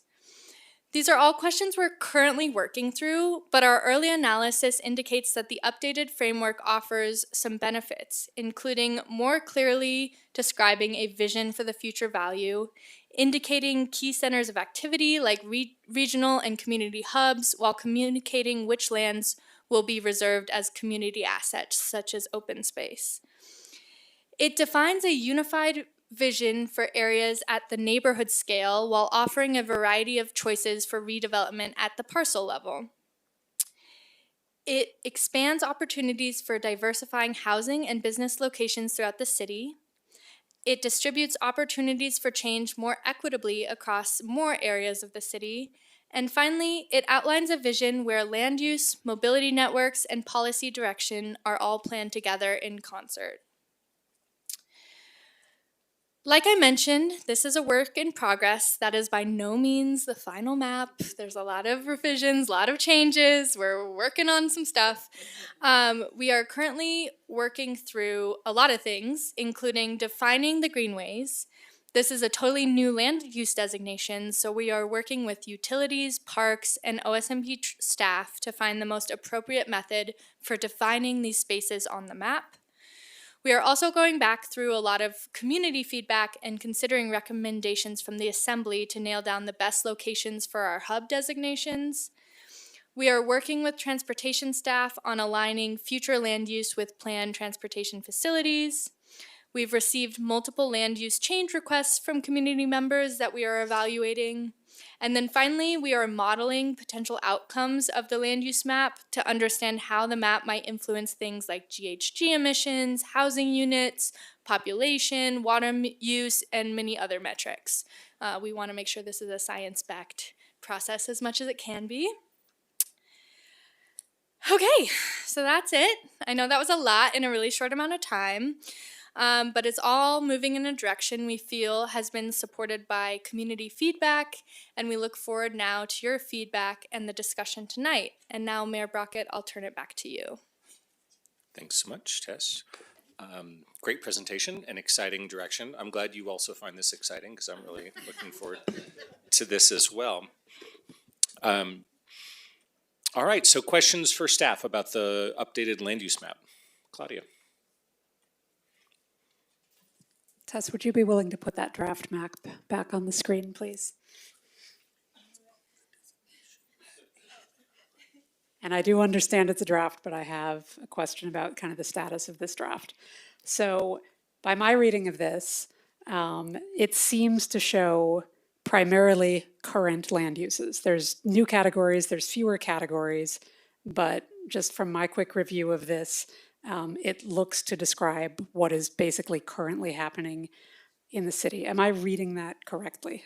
Yeah, so the early iterations of this map are an attempt to convert what we have in our land use map under these new designations. Okay. So there's definitely a lot more work to do under some of those categories and analysis that Tess mentioned, where we will continue to iterate that across That is the city. great to hear. Are you able to describe at all how much change we might expect to see on the draft map that will be coming back in March? I don't think I could. I don't think I have like a ballpark percentage of the city that could expect change. But certainly when we come back with a map in March, we would indicate what areas of the map are potentially a change from the current land use map. Okay, great. Thanks for that roadmap. Claudia, if I might just add as well quickly, is that part of the process of moving this current concept into what will ultimately be the draft map in March is working through that community change request process, which we'll touch on just briefly, sort of as our next steps, but that could influence some of the decisions we make as far as making changes to, you know, what you see there versus what it might be in the future. Nicole and then Mason.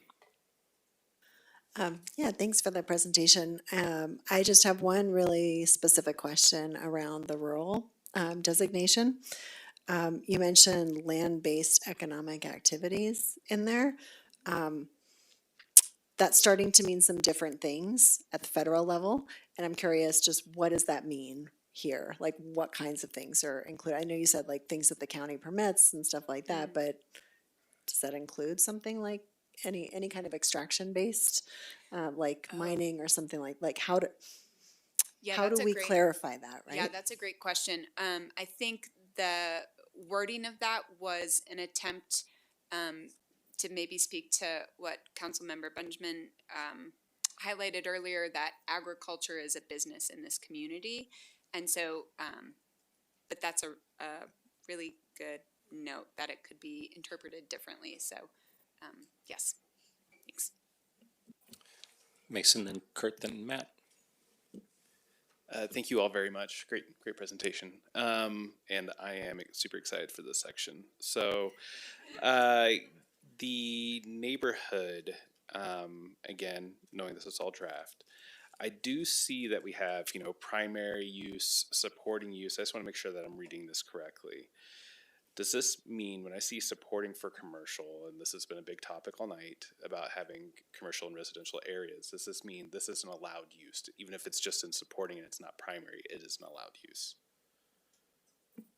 Yeah, I'm happy to jump in on this one. So what these land use designations represent is policy, right? It's aspirational. And so the goal of what these definitions do for us is that moving forward, if we recognize that there is policy that would establish or allow for commercial activity within a residential neighborhood, right now, even if the policy is there, you couldn't necessarily do it because the zoning is still restrictive. And so, what it does is it sets a foundation then for those future zoning code changes and other updates that would be necessary in order to actually allow for that type of thing.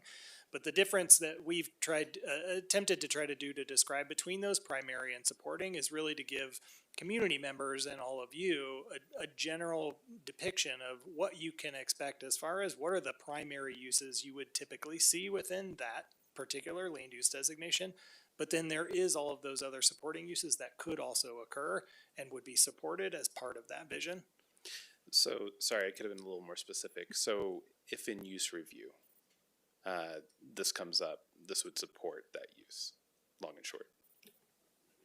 Well, it depends. If there was a zone district that allowed for, say, a commercial activity, but that commercial activity was only allowed through a use review, and one of the criteria for that use review was consistency with the comp plan, this would be conceivably supportive of that. Got it. And then the other question I have is, and this probably should have been an earlier section, I'm sorry, but it's related to the map. I didn't see it in the packet, but I know in a prior iteration or the current iteration of the comp plan, there's a clause around preserving neighborhood character. I don't know if that was something that's being continued or if it's something, go ahead. I think you were ready to.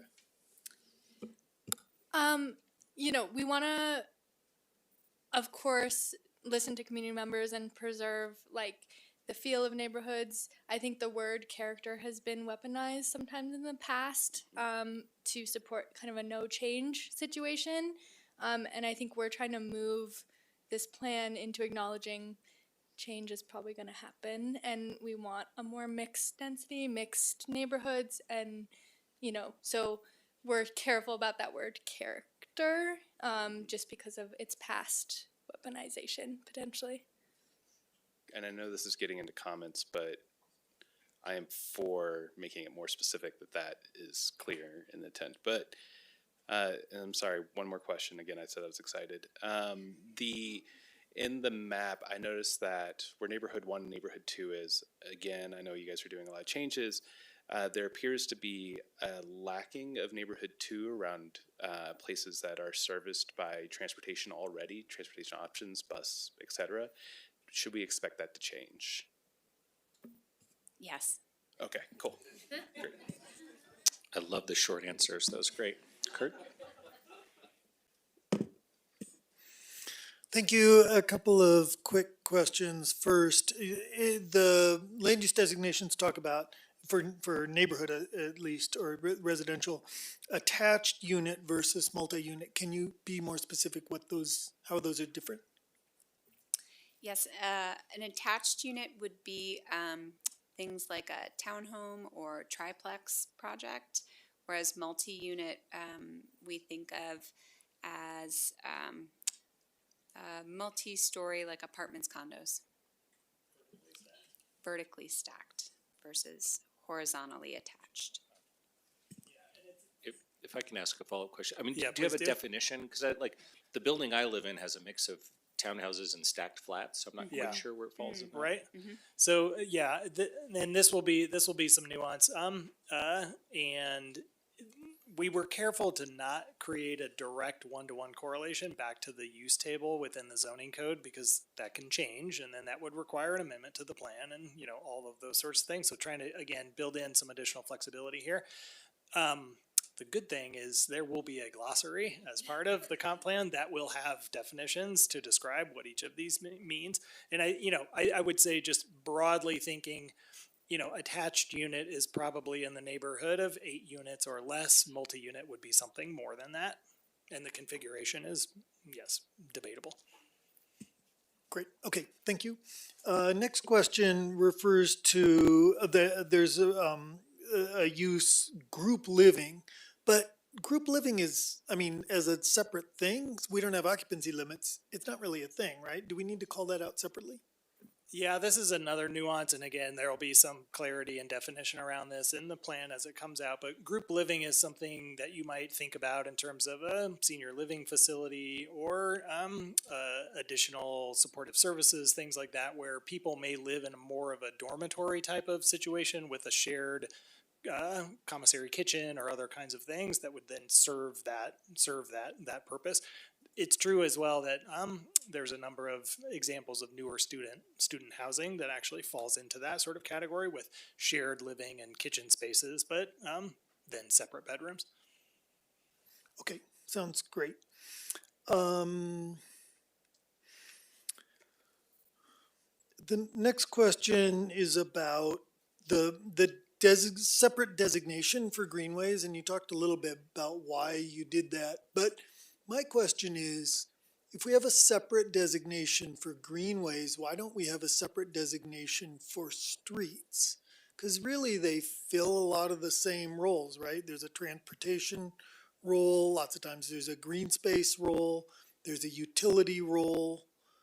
How are those fundamentally different? Yeah, that's an interesting question, and some cities do have a land use designation that is right of way. We have historically not had that type of designation, but if the group is interested in pursuing that, it could be something to look at. Okay, yeah, we can talk about that.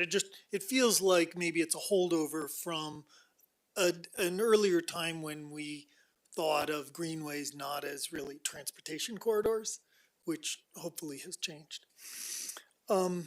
It's not clear to me why, fundamentally, again, how industrial and facilities are distinct. They feel like they really, from sort of the neighbor standpoint or something, they're pretty similar. Yeah, this is one we continue to wrestle with, and I think as you recognize that in the previous iteration, this had a different category name and some other things. So it's clear we're continuing to work on this.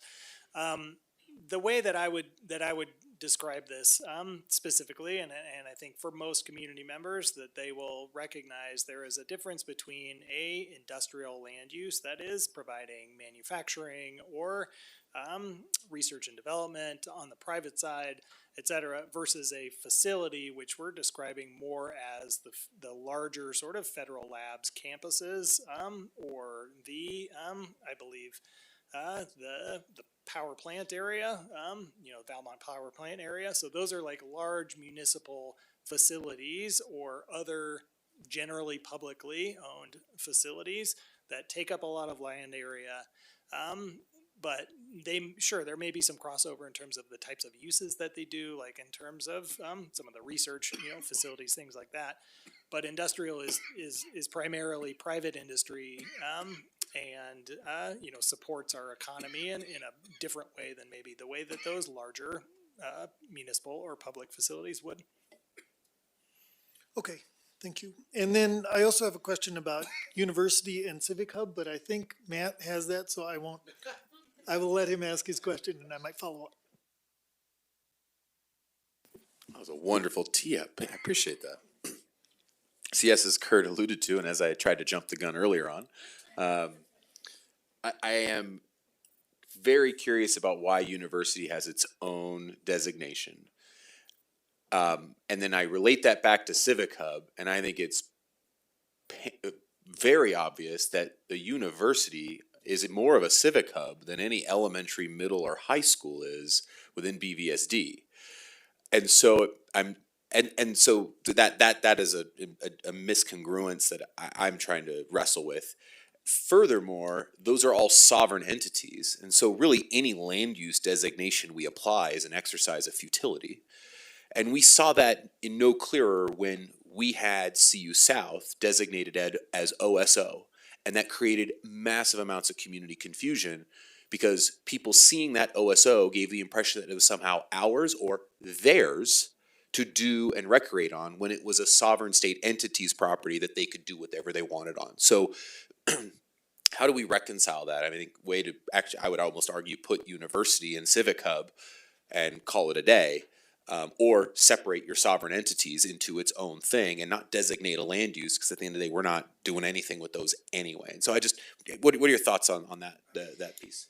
I think in some ways you sort of answered it. You answered your own question in that, while BVSD is a sovereign entity, there's a lot of publicly owned civic hubs that the city has more say in and more control over.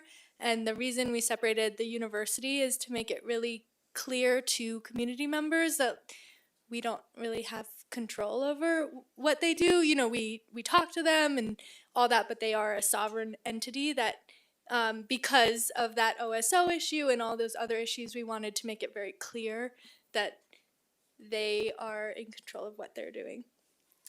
I'll just add to that. Another way that I think about it too is that, again, these are future land use aspirations and vision, and the approach with the university is unique in that regard. So while we do not have, let's say, land use control over the quote unquote control over the university, we do have a relationship with them, and it's a reciprocal one, both in practical terms and in an aspirational relationship. So we can engage in conversations with them about service levels and service remuneration and how and what types of municipal services and others can get there. So the relationship to housing. So by having it as its own designation, I think it sets us up for future success for planning processes.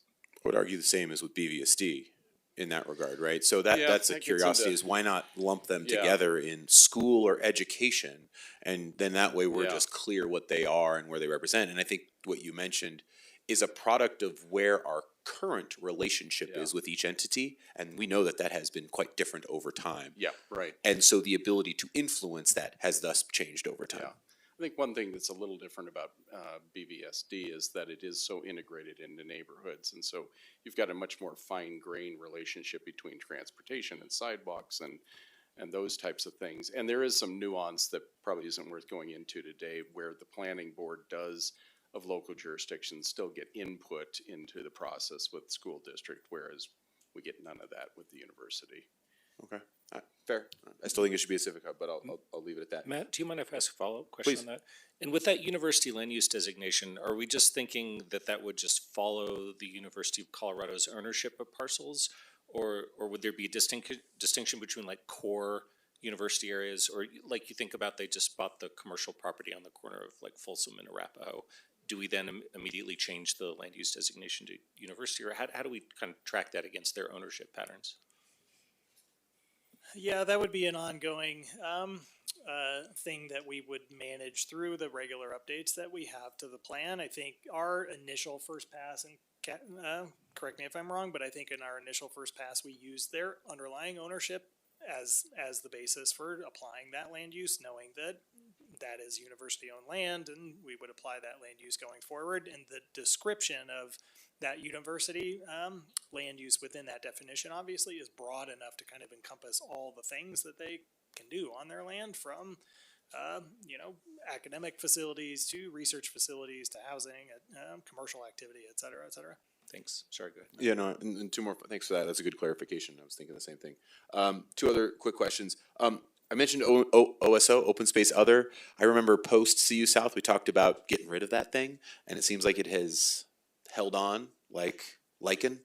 And so I'm wondering why, and what's the overall need for Open Space Other, rather than it either is or it's ag, or it's very clear what it is. The other seems like that could set us up for trouble down the road again.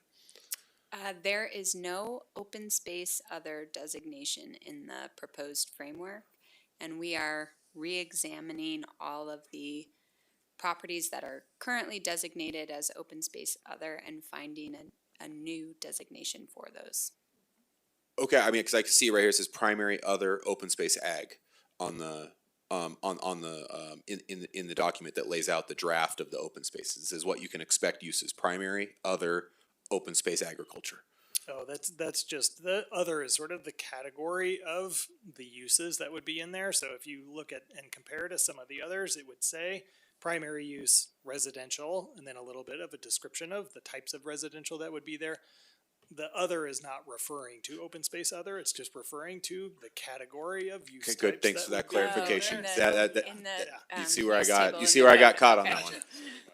We may tweak that language. Appreciate that. Thank you. Lastly, with the overlay on rural lands, the rural lands very much, and I want to call on what Taisha's mentioned, talked really clearly about food systems being in the rural lands, but that in open space, as it refers to ag, no such reference is made, and yet they're very much overlinked, at least with regards to the 16,000 acres of ag open space. And so I just want to make sure that we are managing their land use similarly, if it's open space ag as rural ag, that they have very much overlaid common use and intended use, and they're not somehow differentiated outside of who the owner is. Yes, our colleagues in OSMP also identified that edit. Okay, great. Thank you so much. Appreciate it. Council Mark? Yep. Yes. We had a recent incident where, and again, I sorry I haven't been keeping up on where it landed, but I know the county was considering using some pesticides that were low toxicity, but not no. And so just going back to, I noticed even just in the language of the policy statements around the city and the county. And so just kind of like, just from the example that you shared, like, we are one ecosystem. And so just when those types of tensions come up, like how can this support, or help to better address that particular example moving forward? Yeah, I think some of that city and county language, that's a challenge for the county is when they agree to that, it applies to all of the county, not just land in the Boulder Valley. So that's a tough commitment, I think, for them to make. But I know that related to pesticides in particular, there are ongoing conversations about that. That's all I know. Council Mark, and then Tina, and then Rob.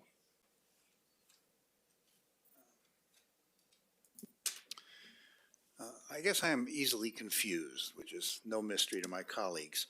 Talk to me a little bit about Neighborhood 1.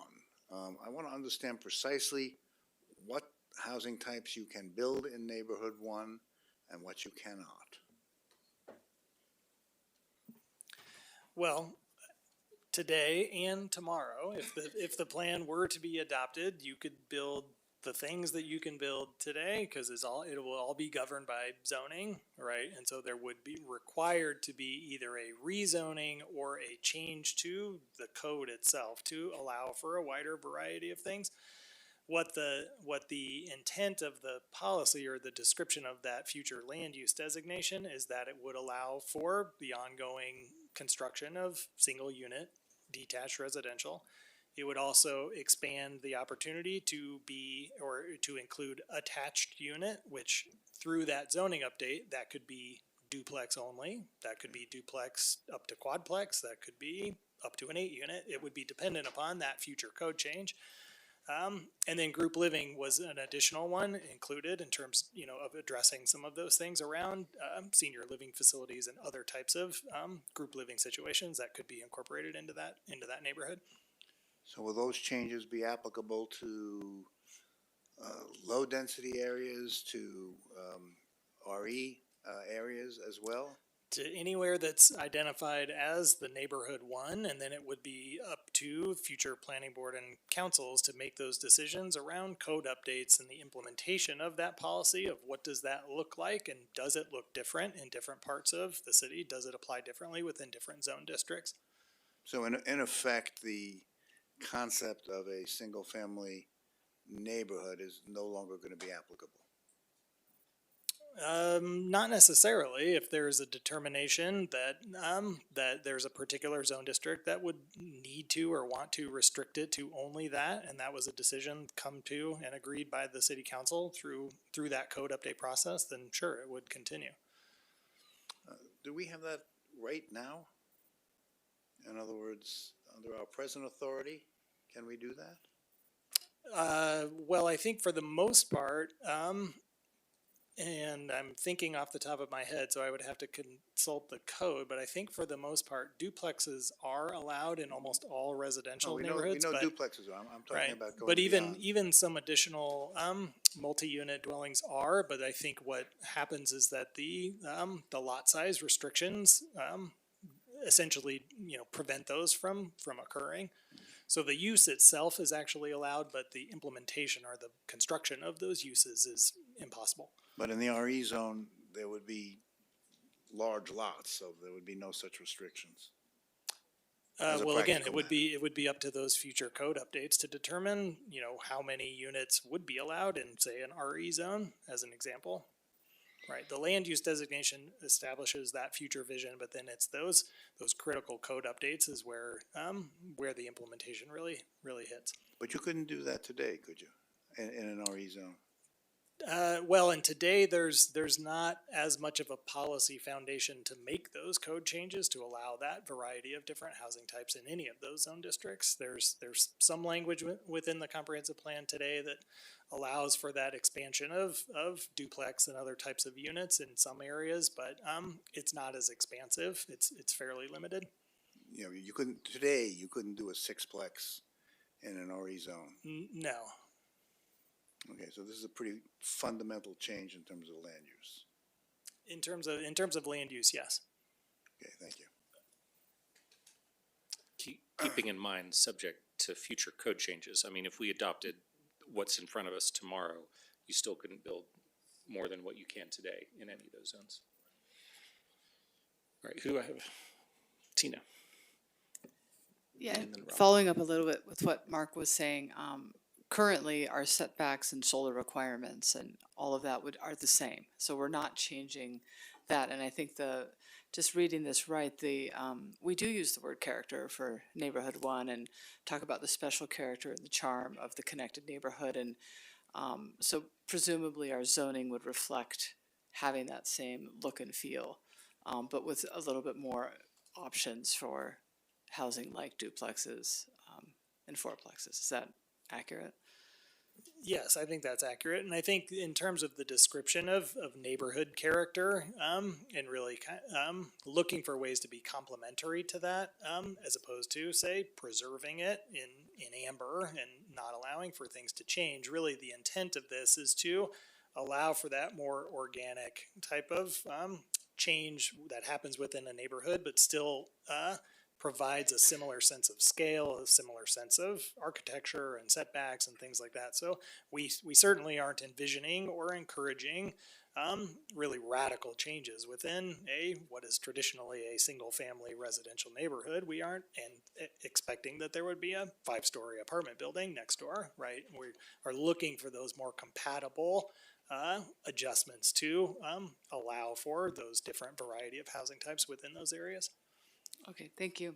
And then I had another question about how are we thinking about development on the WUI in this land use map? We've spent a lot of time about how we want to have these defensible areas, and just there is a new piece of legislation that might look at land or lot splitting by right, which would increase the ability of having fencing and structures in closer proximity. And it made me think about, are we going to be having the same rules closer in the WUI area as we are in the sort of the non-WUI area? And the WUI adjacent, I should say, as well.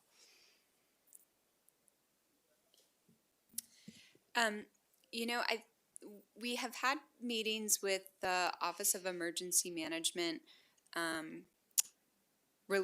asking questions in particular about intensity and density and what considerations we should include. And the thing that was really highlighted was about evacuation. And so that's something that we're continuing to work with them on. I don't think, and it's probably a good question for additional follow-up, but I don't remember from that conversation the WUI being a limiting factor for intensity or density.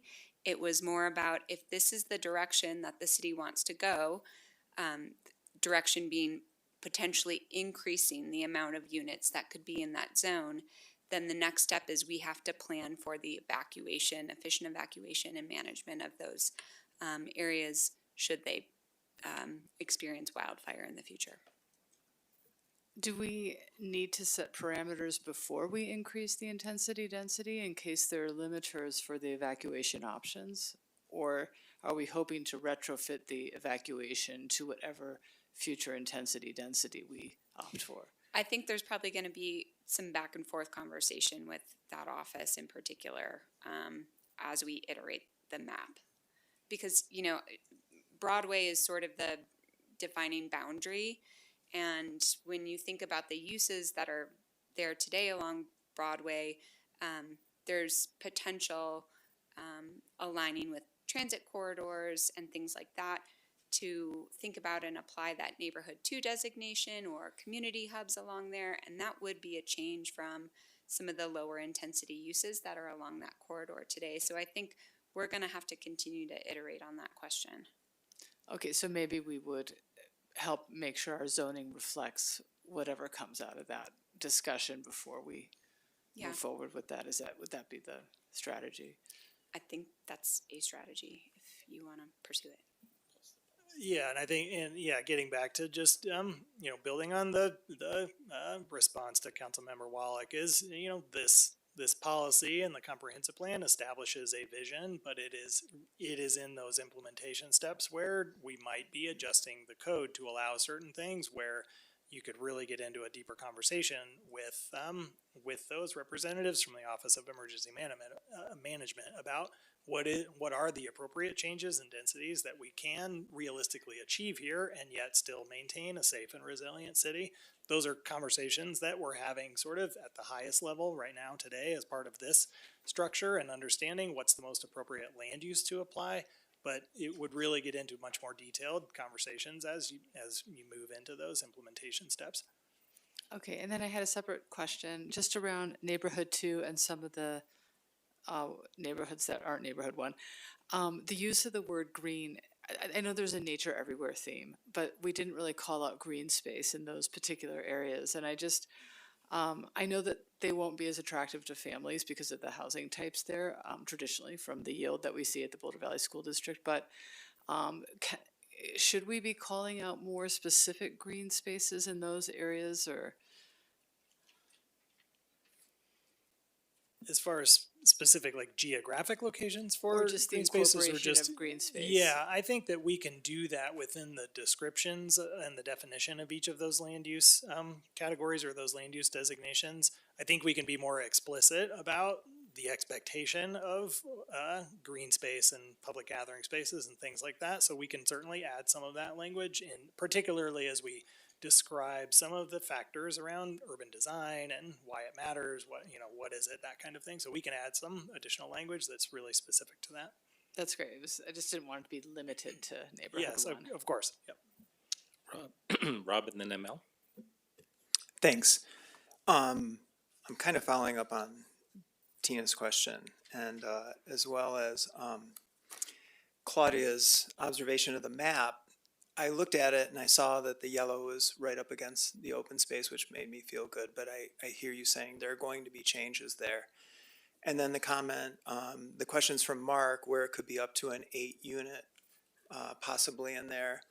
And then the follow-up with more experts. I just had that follow-up with the experts. And I just want to say this out loud. So when you are making these changes in that WUI area, the yellow, it's approximately 6 homes. If we have 6 homes on fire in the city, our resources are taxed. We're done. 15 homes, we lose our water supply. So I just want to put that out there so that we're very cognizant when we move forward with that space right up against our open space. I know there are a lot of things that we can do with the open space, like keeping the grass mowed, 100, 300 feet. But I just wanted to make sure that there was that in coordination with OSMP for the border around the city. On a lighter note, people have talked about public access and understanding, and this is obviously a very complicated plan, subject, concept for people that aren't in the public realm. Will there be something that shows, and I learned this from your August meeting by listening to smarter people than I, where there'll be a map that shows layers of what exactly land use is, the definition, a sub-area plan that can be layered on top of that, and then the zoning on top of that. So people don't look at this and think that this is changing. And, kind of to some of the other questions, like these can't be changed without council, but it has potential to change with council. Yeah, I think that's a great suggestion. We don't have a public map that's compiled in that way. You can kind of look up the layers separately, but I think that's a great suggestion for kind of a public land use and zoning map. Yeah. Yeah, and also just even within, as we go into drafting the plan, we will spend a lot of time creating a lot of introductory text that provides that context for community members or people that just are not, comfortable or used to reading these kinds of things and absorbing this kind of information. From the beginning, we have taken this approach to try to make this plan much more clear and simple and using plain language and make it more effective and accessible for everyone that uses it, staff, policymakers, community members, everyone. And so that's on us to make sure that that introductory narrative to this land use section and ultimately the map is very clear about what does this represent, how is it intended to be used going forward, et cetera. So we will make sure to focus on that. Awesome, thank you. All right, let's see if we wrap up questions. ML? Thank you. So I'm curious how the 15-minute neighborhood has informed or landed on the land use map. I didn't really see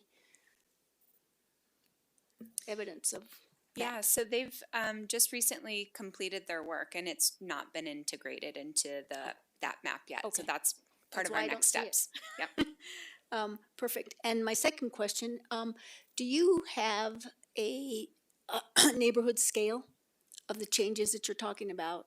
I mean, I think being able to see the big kind of vast thing, but we've got some, and I also saw that you're integrating, you know, the state-driven, all the code changes that have happened, the transit corridors and all. That's going to change the maps pretty significantly along those corridors. Will you be putting out like little areas that are going to have more significant change sooner rather than later? How might we follow you as you get some of these things? Because there's a lot, potentially there's a lot going on. Yeah, so when the draft plan is released at the beginning of March, part of that is going to be an interactive map online where you'll be able to zoom in and out of the land use map and be able to look at those areas. We still haven't made a final decision, but we are considering, or we're working through some of the technological ability to be able to actually have the current or the old land use map as a comparison, so you'd be able to see where those changes from the old scheme to the new structure and where those changes might be most evident. So there'll be the opportunity to zoom in and really look at it at a neighborhood or even parcel level if you're interested. Basically be able to enter your address and it'll zoom right in there. Would you be able to filter by, say, I want to see how this has changed relative to the transit corridors, or I want to see how this has changed relative to 15-minute neighborhood thinking, or a specific influence that is going to be driving the shifts? Are people going to get a chance to understand, oh, this is this way in case I want to have a business in my house, or this is this way, you know? Just Yeah. that whole idea of there's a lot of shifts that are happening, and a lot of these properties are owned by individuals, and it's not going to be kind of the big developer coming through and trying to understand. It's one by one people saying, what's happening to my land, right? Yeah, I think as we develop this map, there's going to be a lot of analysis that we have to do, defining where those corridors are, things like that. I'm imagining that we will include that analysis in our presentations at the open house, at planning board, at council. So that might be the best way for people to understand those changes related to a particular issue. Just kind of our capacity for creating those interactive maps is more limited. And so we'd probably have to think more about that. Okay, thank you. Laura? Thank you. Just a few, again, boring and arcane questions, sorry. It was really helpful to get the slide at the beginning of the presentation about this is a future vision, right? And I think you even specifically said, either Brad or is it Tess, said the future vision may not match what is there right now. So my question is, in site review, one of our questions is consistency with the land use map. Is that going to change as we change how we use the BVCP? I don't think so. I mean, part of the implementation that would immediately occur after adoption of the plan is for us to revisit any of the references in the code that are related to the comp plan. One very relevant and germane one to this conversation in these two bodies is the site review criteria. So we'll take a close look at that in terms of making sure that the code language and the way that the comp plan is intended to be applied during those processes is correct, and make any adjustments as we need to. But again, if you were thinking about a site review process or a project that was in front of the planning board and using that criteria to say, is it consistent with the comprehensive plan land use map and policies, this map should, again, establish what the future vision is to be and would provide some description around what those uses should be and et cetera, et cetera. So you would still use it in the same way to compare whatever that project is proposing against what is the definition, what's the description in the land use map, or is it supportive of the policies in the map, et cetera. So I think it would be used essentially in the exact same way.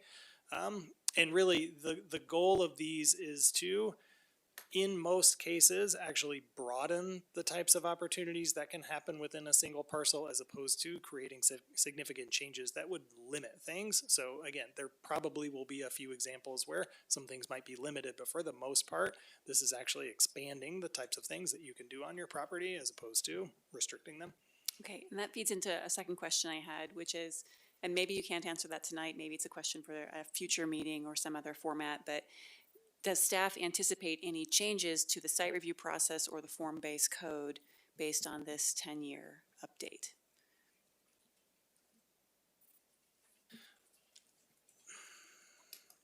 I don't think we've thought that far ahead yet, if I'm honest. I do think that there will be policies in the plan that will establish a foundation for changes to the zoning code, or the form-based code, or the site review criteria, or the rezoning criteria. I do think that the policies that will be in this plan will lead to changes, but we don't exactly know what those will be yet. And I think it will take further conversation among all of you and through council priority setting, our individual annual work plans around, what does that implementation strategy look like?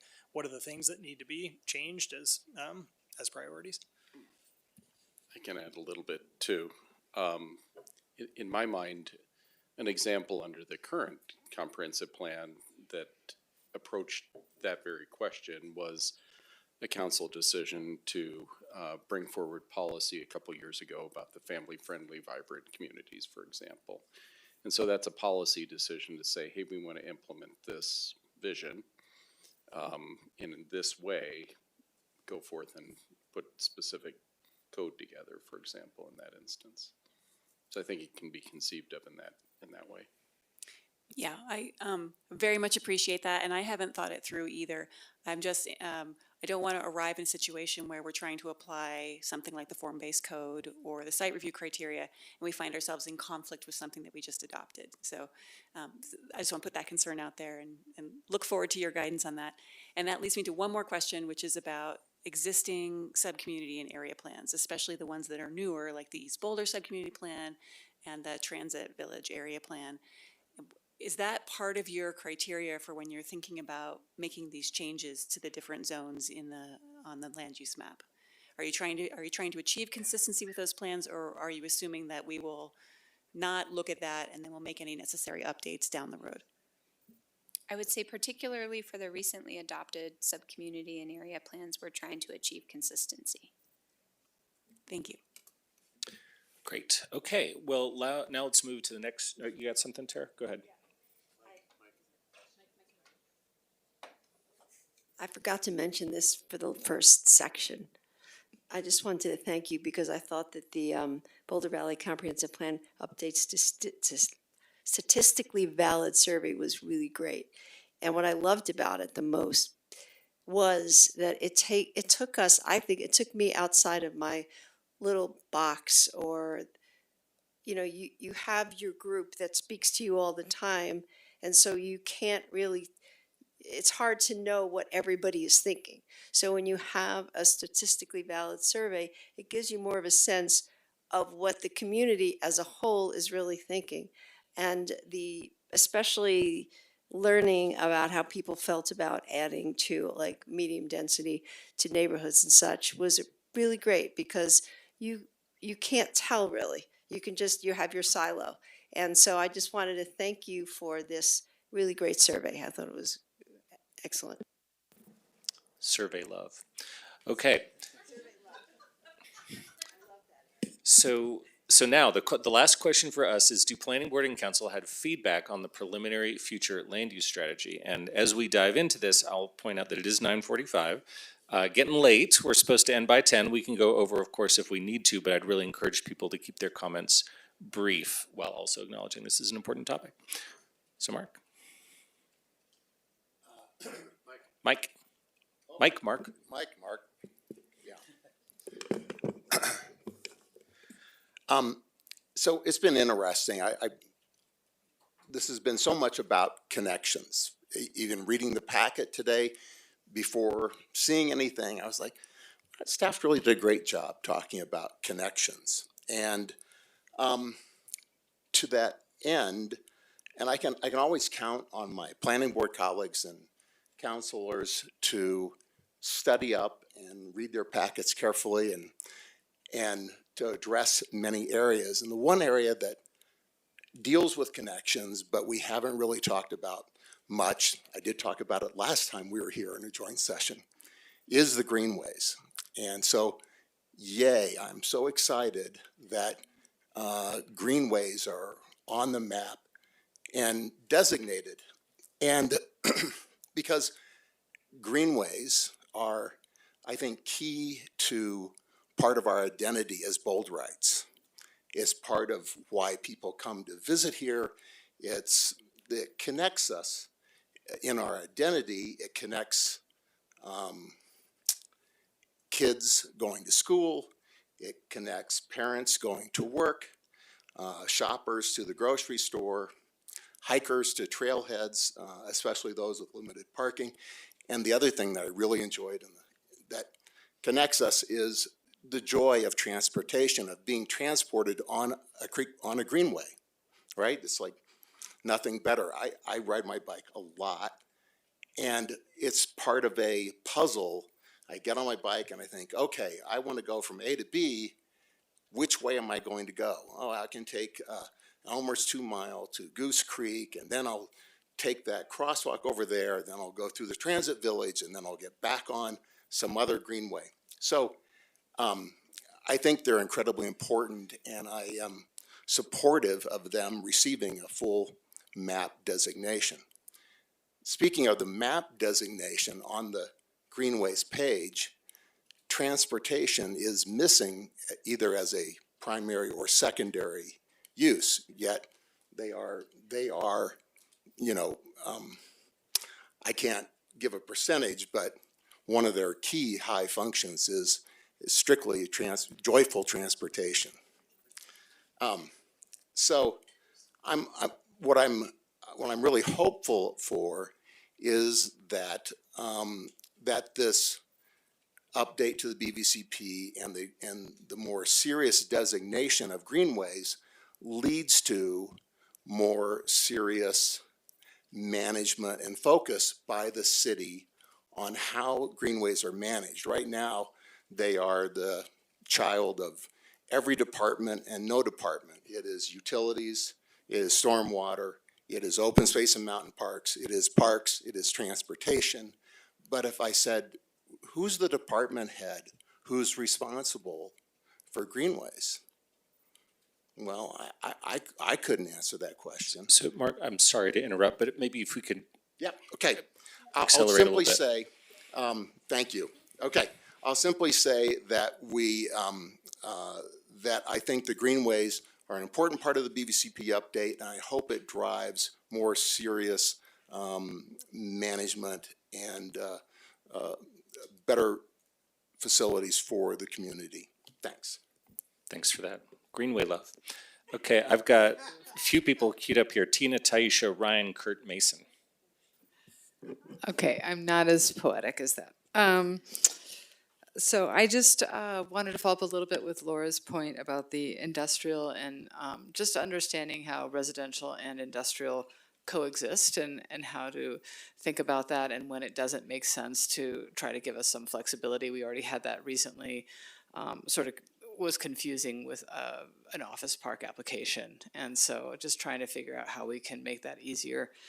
The other is just in general, recognizing more of the student population. They're about 35% of our population, and their needs are very distinct. They're a very transitional population, just by nature of being four-year students in general, or grad students. So I'm not sure if there's a way to call that out in terms of housing type, but they do take a lot of housing, and it's a very different type of housing with different expectations and different terms of residency with it.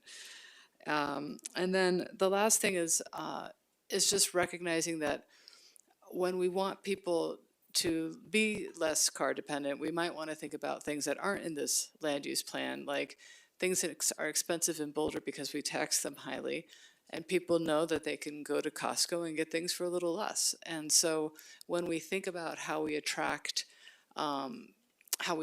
goods to our city and businesses, and also how we tax, we're also creating incentives for some people sometimes to leave the city to buy their goods there. So I wanted to say that we should be sensitive to other things that might lead people to get into their cars.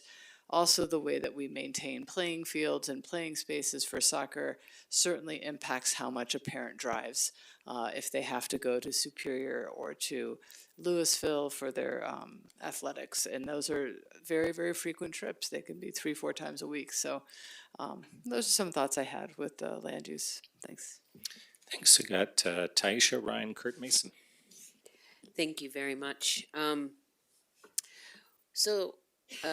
I guess this is both a comment and a question. So when and where do we provide policy direction for the development of new planning areas?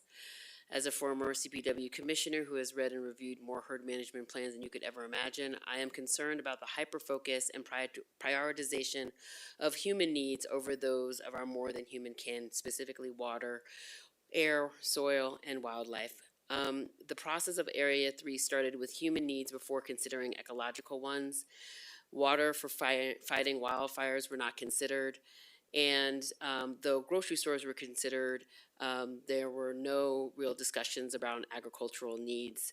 And unfortunately, grocery stores in and of themselves are not resilient unless the food is generated within, or is locally produced, and reducing food miles, which again is another huge exacerbating for our climate and food security. So I guess, and I asked this initially, and I'm waiting for the moment. So is this the moment, or when is the moment? Now would be a moment if you want to make a comment about specifically, how we address the planning reserve in the future. But there is going to be a public hearing on the planning reserve in February. The planning reserve, or how Yes. we plan for planning reserves? It's about the decision related to the planning reserve. So it's not about how you plan for the planning reserve. So I It's asked separate. specifically when this process, when we discussed Area 3, when would be the time to talk about the process that we as a city use to inform and guide our planning. And I was told that was the Boulder, I know I'm over time. I didn't talk before in this whole time. The Boulder Valley Comp Plan. This is very important. So I'm just wondering, is this the time? Yeah, if I understand your question, Councilmember, I think you're asking, is this the time to talk about the rules around that, or the amendment processes for Area 3 or areas like it, and now Areas would be like the time. it's that. And now right? would be the time. Because the ship has already sailed on Area 3 as far as that now process. would be the time. So that's the comment that I have. I didn't see anything in the documents provided related to how our city plans new areas. And I would love to make sure that is a component. Thank you. Very good. Now we've got Ryan, then Curtin, Mason. Okay, I got 5. I'll try to be quick.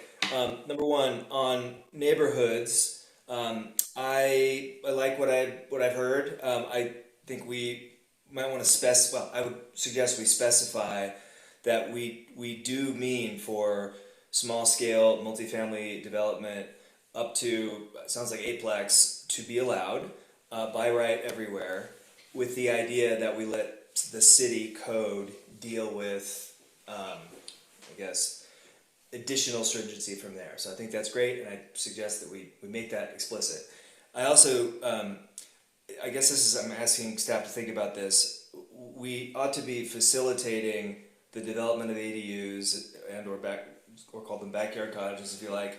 I don't know if the BVCP has a method to do that. I think condoization, allowing for that is one method. I'm not sure if BVCP is the right place for that, but I would endorse anything we can do to explicitly support and facilitate, to future readers of the BVCP that we really want to streamline and help ADUs to roll out. Okay. Next there's a cross-cutting mobility theme, and in the previous section in policy under safety, it was pointed out that 2/3 of serious crashes happen on arterials, and there's a principle here, which is high kinetic energy and high speeds exponentially increase danger. And above 20 to 25 miles an hour, your chances for death go up exponentially. And I think that should be spelled out because it's not just about arterials. And as we look at these different land use constructs, I think we ought to consider what in a neighborhood and what in other areas, what kind of kinetic energy of motor vehicles do we want moving through those to facilitate the kind of environment that's intended. And as a point B to this, I would ask that we consider what's the minimum age that this should be navigable for. Kids have lost a lot of range of being able to be independent and free roam. And one of the biggest crises that families with young kids have today, or kids at all, is dealing with screens and the anxious generation, themes. And one of the most important things we can do is provide an affirmative thing for kids to, do that's healthy and healthy I guess has a lot of connotations I heard earlier, but it's good for the kids. And so I would recommend that we think about that we specify what is the acceptable minimum age that a person should be able to free range around this, whatever the neighborhood designation is. Okay, that's the second. The third one is on, let's see, so Kurt made a point earlier about something that, okay, so there are some of the designations can support one another. For example, with greenways and neighborhoods, if you have a trailhead or a bike access point, a bike trail access point near neighborhoods, this could be a great place to have small scale shop, or even like some kind of a micro coffee shop or business. And somehow that I would think should be specified. Maybe that goes into the neighborhoods, but there's something about the interaction of the two. And I remember now the point Kurt said was, the 15-minute neighborhoods aren't just a binary thing. It's also a principle that we should be seeking to incorporate throughout. I'm paraphrasing, but it just makes me think about the interaction of those two, and we should try to specify that. Let's see. The fourth thing is also I would endorse Kurt's point about, and also Mark, about sort of the transportation network. I know we have a totally separate and additional, the city does, a transportation master plan, and there's probably some good reasons to not get too much into the minutia, but I do think we should specify at least like a vision or principles for some of the key transportation systems, especially public transit. What do we expect public transit to be achieving for the community? Who do we expect it to be serving, especially in terms of age? And just giving some definition to transit, given how much of this plan is about the connectivity between transit and development, with transit-oriented development. And then I think my final comment is, over the course of the last year or so, there's been a couple of times we've talked about with energy, with underground, the emerging availability of underground thermal networks, so like geothermal, geo-exchange type technologies. And I don't know if this will come up again and there'll be a better time to talk about it later, but it does seem to me that we should contemplate whether the BBCP will explicitly encourage or allow that kind of technology. I would think we should be, and it might be that these the land use designations here give a way to say, you know, where that works. I would think specifically in neighborhoods it should work, but I know that's kind of a new topic, so it might require some more consideration. Okay, we'll do that. Thank you. Thanks, Ryan. Okay, and if folks can try to keep their comments on the brief side here, because we are at 10:01. So Kurt and Mason.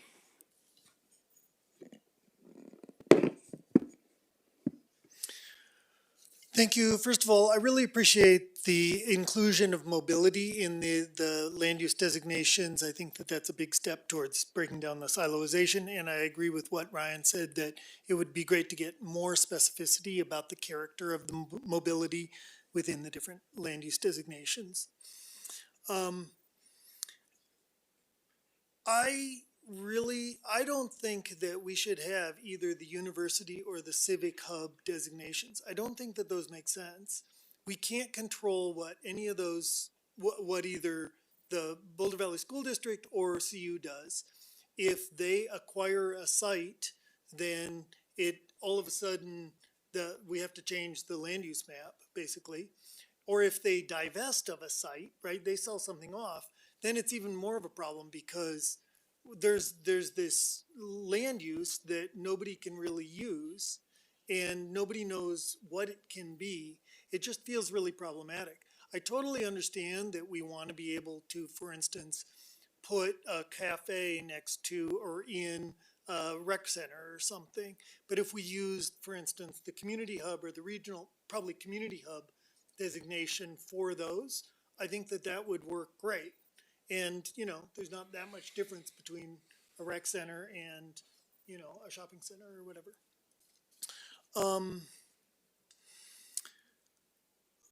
I would love to see the neighborhood zones be more focused on form and bulk and less on use, more of sort of a form-based code approach to those, with some just more focus there. There's talk about in neighborhood 1, the individual, basically implying that individual green spaces should be required. But the underlying concept we had here was about connections, right? And Claudia got to this. It would be great to not necessarily allow them, of course, but not necessarily require them, allow for instead a contribution to a shared green space that would create real connection. In neighborhood 2, it says something about streets often include sidewalks. No, streets should always include sidewalks in neighborhood 2.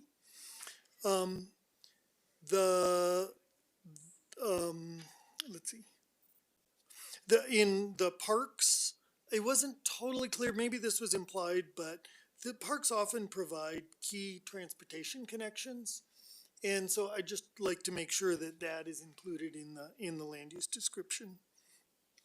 I think that industrial and facilities, as I implied in my question, I think that those could be combined. If we need to distinguish them in the zoning, I think that that's fine. But I think that in terms of land use, they could be equivalent. Regarding the land use map itself, I would love it. I don't know how to make this work, but I would love it if there could be some fuzziness in places between the designations. Again, I don't know how to make it work, but it would be really great. More on the lines of keeping this from being so specific, right? It would.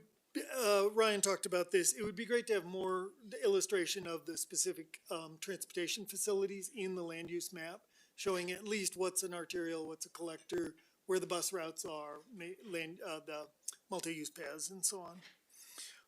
And last, I really think we should have neighborhood 2 or at least significantly more flexible use along all of the arterials, Broadway, South, Table Mesa, Baseline, Belmont, Iris, and so on. And around University, in the triangle between downtown, the Boulder Valley Regional Center, and the University, all of those kinds, and surrounding downtown, right? We want more vitality downtown. We need more people there. That's it.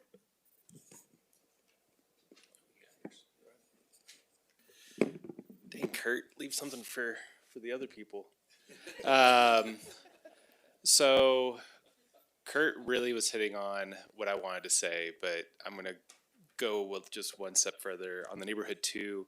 I agree with everything Kurt said. I'll just say, and as you're thinking about those arterials, the areas that transportation is serving, I would like to have you all consider a broader view of transportation connections. So not just what the streets are doing, the cars are doing, but also what the bikes are doing, where the trailheads are.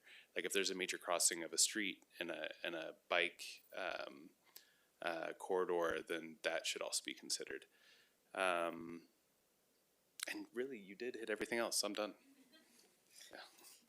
Yeah. Ditto is a word you can use. So Matt and then Claudia. First, I'll just start with just exceptional kudos. This is an amazing transformation from where we were. So I just want to say thank you. I know you've gotten a lot of those accolades, but it'll be brief. But still, I think you should shower in the awesomeness that this is. So, and we're done. There you go.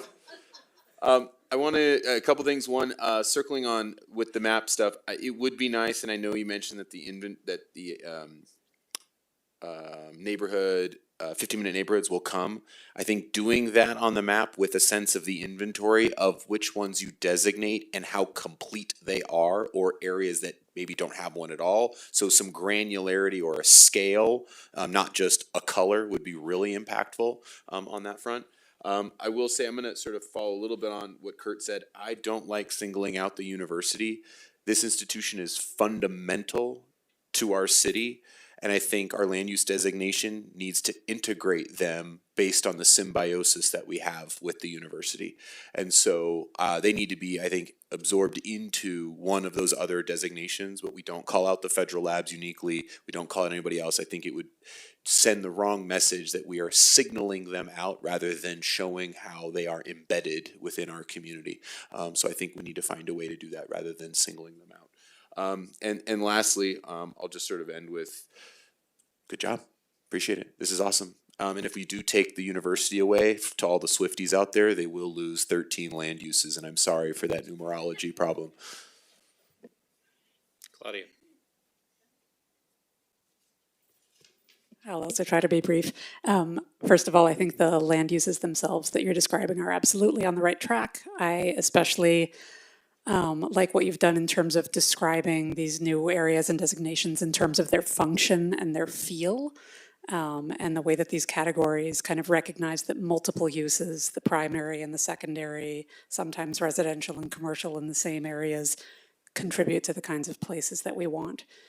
So my only specific comments here are about the neighborhood designations. And I want to circle back to my question and comments during the community assembly portion of the meeting about population thresholds that we need to support the kind of core functions of the 15-minute neighborhoods. And so 2 suggestions following from that. Suggestions, asks, maybe even pleas for these neighborhood categories. And some of my colleagues have already touched on this. First, I think it's important for that neighborhood 1 description to affirmatively include many small-scale housing types. So not just the duplexes and the ADUs that zoning in those areas currently allows, but other small-scale middle housing types. And that, of course, is assuming that the built form is somehow the most essential characteristics of these areas. It sounds like it is in these descriptions. I would challenge us to be really clear about that. Or if there's something other than the built form that's the essential characteristic of neighborhood 1, let's name that instead. And then second, echoing Kurt and then Mason, I think it is important to expand that neighborhood 2 designation around the areas that we are envisioning as hubs in the new land use map.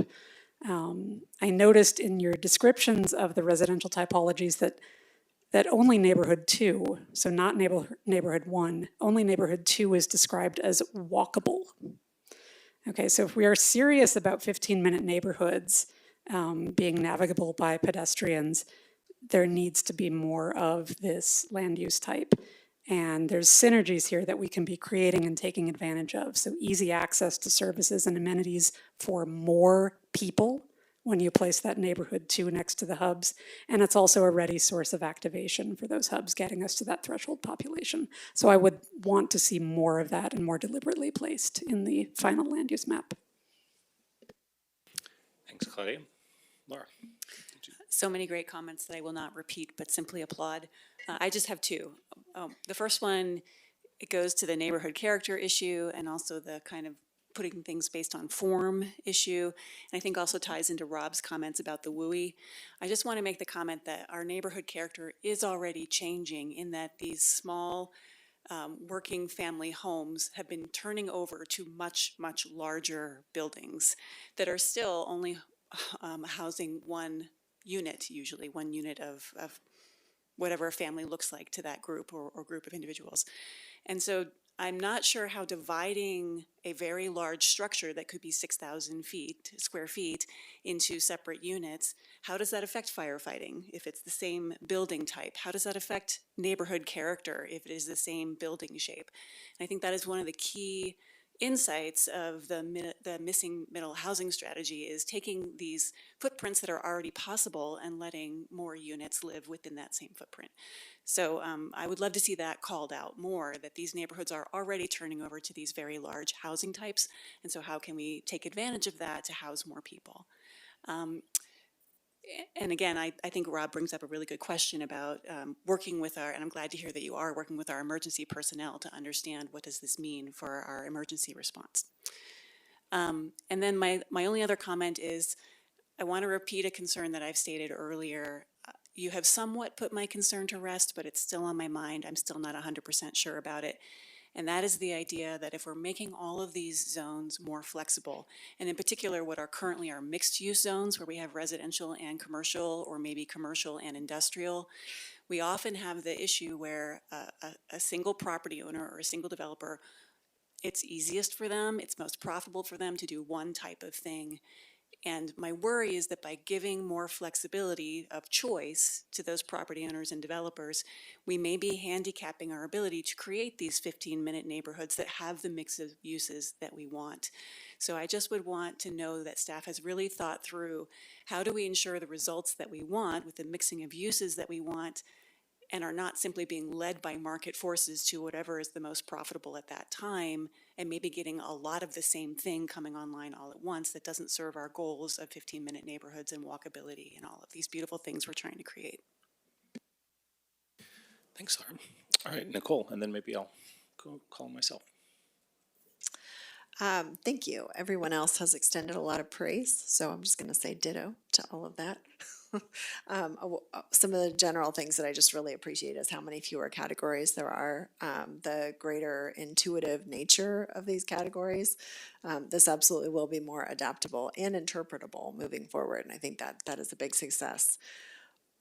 One of the things that I just find myself wondering as we're wrapping up this conversation, we're calling out greenways as corridors for water, people moving around town, but we don't mention streets, right? Despite being, or despite the evolving plan's more intentional linkage of land use directly to transportation planning and ensuring that our land use decisions are made with transportation access and sustainability in mind.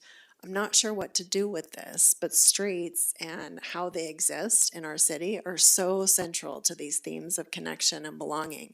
Think a lot about my neighborhood where we're bounded by Table Mesa, Highway 36, and Highway 93, right? These are major roads that kind of keep people confined. And so the kids in my neighborhood end up going to the gas station for snacks instead of up the road to the civic area where they can find a better selection of things than you might find at a gas station. But it really does like that streets and transportation, our transportation system are so central to neighborhoods, feels really important, especially as we're thinking about these 15-minute neighborhoods. So I would love to see how streets fit in because they make up such a giant part of our land use, but we don't actually note them here. And the same with multi-use paths. And I guess my question is just, should we include them as we're thinking about this and as we are more tightly connecting transportation to housing and to how we experience our community? All right, thank you. So I'll call on myself and just have a few comments. Fundamentally, fantastic job. I love where you're going. Tess, thanks again for the presentation. I think the work you all are doing here is fantastic. Lots of great comments. I won't repeat all of them. Just a couple of additional thoughts. One is on neighborhood one, there was a good comment about making sure that shared green spaces are called out as a good solution in that area as well. It's mentioned, but a little bit on the side. And I do note that neighborhood one includes the mixed density residential areas as well as the ones that are currently designated low density. And so there's a real spectrum of housing types and the amount of, say, mixed use and commercial that I would hope that neighborhood one would make explicit was good and acceptable. I think we have had some comments about how transportation integrates with this. Nicole, was just when you were making your point about the streets, I was looking at the map and the streets are actually on here already, but so maybe add a legend street and to call out that there is a transportation aspect to that there, but I wouldn't try to replicate the transportation master plan diagrams within the land use map. One little nitpicky thing I just noticed is that there's a label for perennial creeks, which are creeks that flow year round, but actually several of the creeks only run for a few weeks a year, like 4 Mile Canyon Creek. So maybe think about relabeling that one.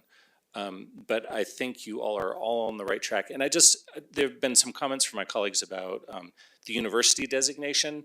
And personally, I do feel like as the unique cornerstone educational institution in our community, that having a university designation makes sense. But there is this kind of oddness about the university buys something and then immediately becomes a university, even if it's in a commercial area that's probably going to stay a commercial area for a long time. So I don't know, maybe think a little bit about that and how that gets applied and is adaptable over time. So that's all I got. And so huge thank you. Is that good enough? I mean, we have some scattershot feedback. Do you feel like you can work with what you've heard tonight? I think we're hoping for another 4 hours if we could. Done. KJ has 3 slides. I have three. To answer your question, yes, we can handle this. Like we've had multiple note takers, both online and in the room, so we have captured all of that. Great response and information, and we appreciate it. And I know it's getting late, but I do have 3 slides, 3 minutes, to just give you a little bit of a preview, and hopefully this will help answer one of Ryan's questions from earlier. And like what's happening next, right? Where are we headed with this thing? So. Really quickly, next week we will be going to the county and doing a much more condensed version of this and speaking to them about any of the county related policy direction and land use types, getting their feedback. And then there are 2 public hearings coming up after the first of the year that are related to the comprehensive plan. In your packet, in your memo, they are both identified for January 15th for City Council and January 20th for Planning Board. We've had some council rescheduling and shakeup a little bit, so the council dates are changing. Planning Board dates are still January 20th. So I'll just really quickly kind of go through what each of these is. If you could go to the next slide. The first one you will see is the community change request. So every time we do a major update, there is an opportunity for community members to submit requests to change the land use map or the policies or the service areas map. We collected and accepted all of those requests for a couple of months earlier in the year. We are going through the process, or have gone through the process of screening all of those. Your role at that public hearing is to review the entire list of the requests that we received.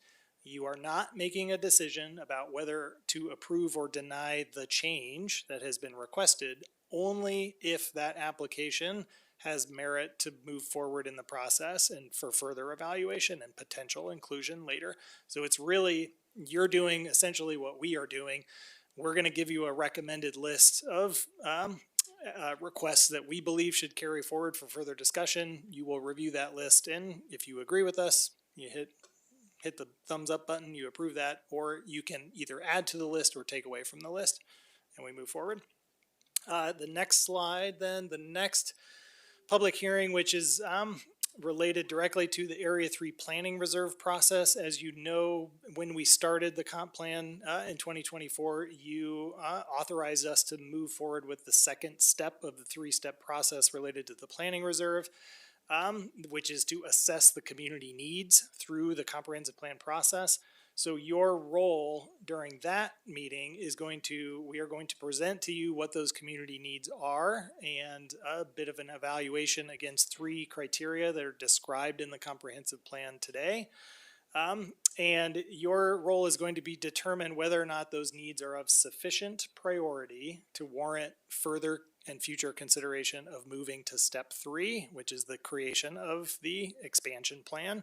So you're not making a decision to initiate that expansion plan, only to close out step 2. And if you decide that those needs are of sufficient priority and you do want to authorize moving to step 3 at some point in the future, staff would return at some point later in the year in 2026 to have that conversation around whether or not you're actually ready to initiate that third and final step, or if that holds off for a later date.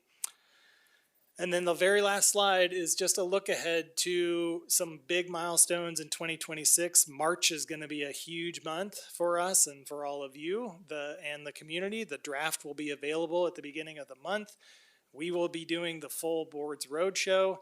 Mark your calendars for March 10th. That will be our draft plan release party that we'll be hosting at the Dairy Center again. And it's gonna be a party. If you're there, it's gonna be a party, Sarah. Yes, it will be a party. There'll be cupcakes and maybe some other things. I think the word is rager. Yeah, that's right. End of the month, we will be coming back to this same joint group to review the draft plan, to review the map, and then we go through any final refinements to prepare the final adoption ready draft. And then, fingers crossed, June will be all of the city-related public hearings and your deliberation and votes. And then July will be the county version on any of the policies or land use items that are directly related to the county. And that is all we have for tonight.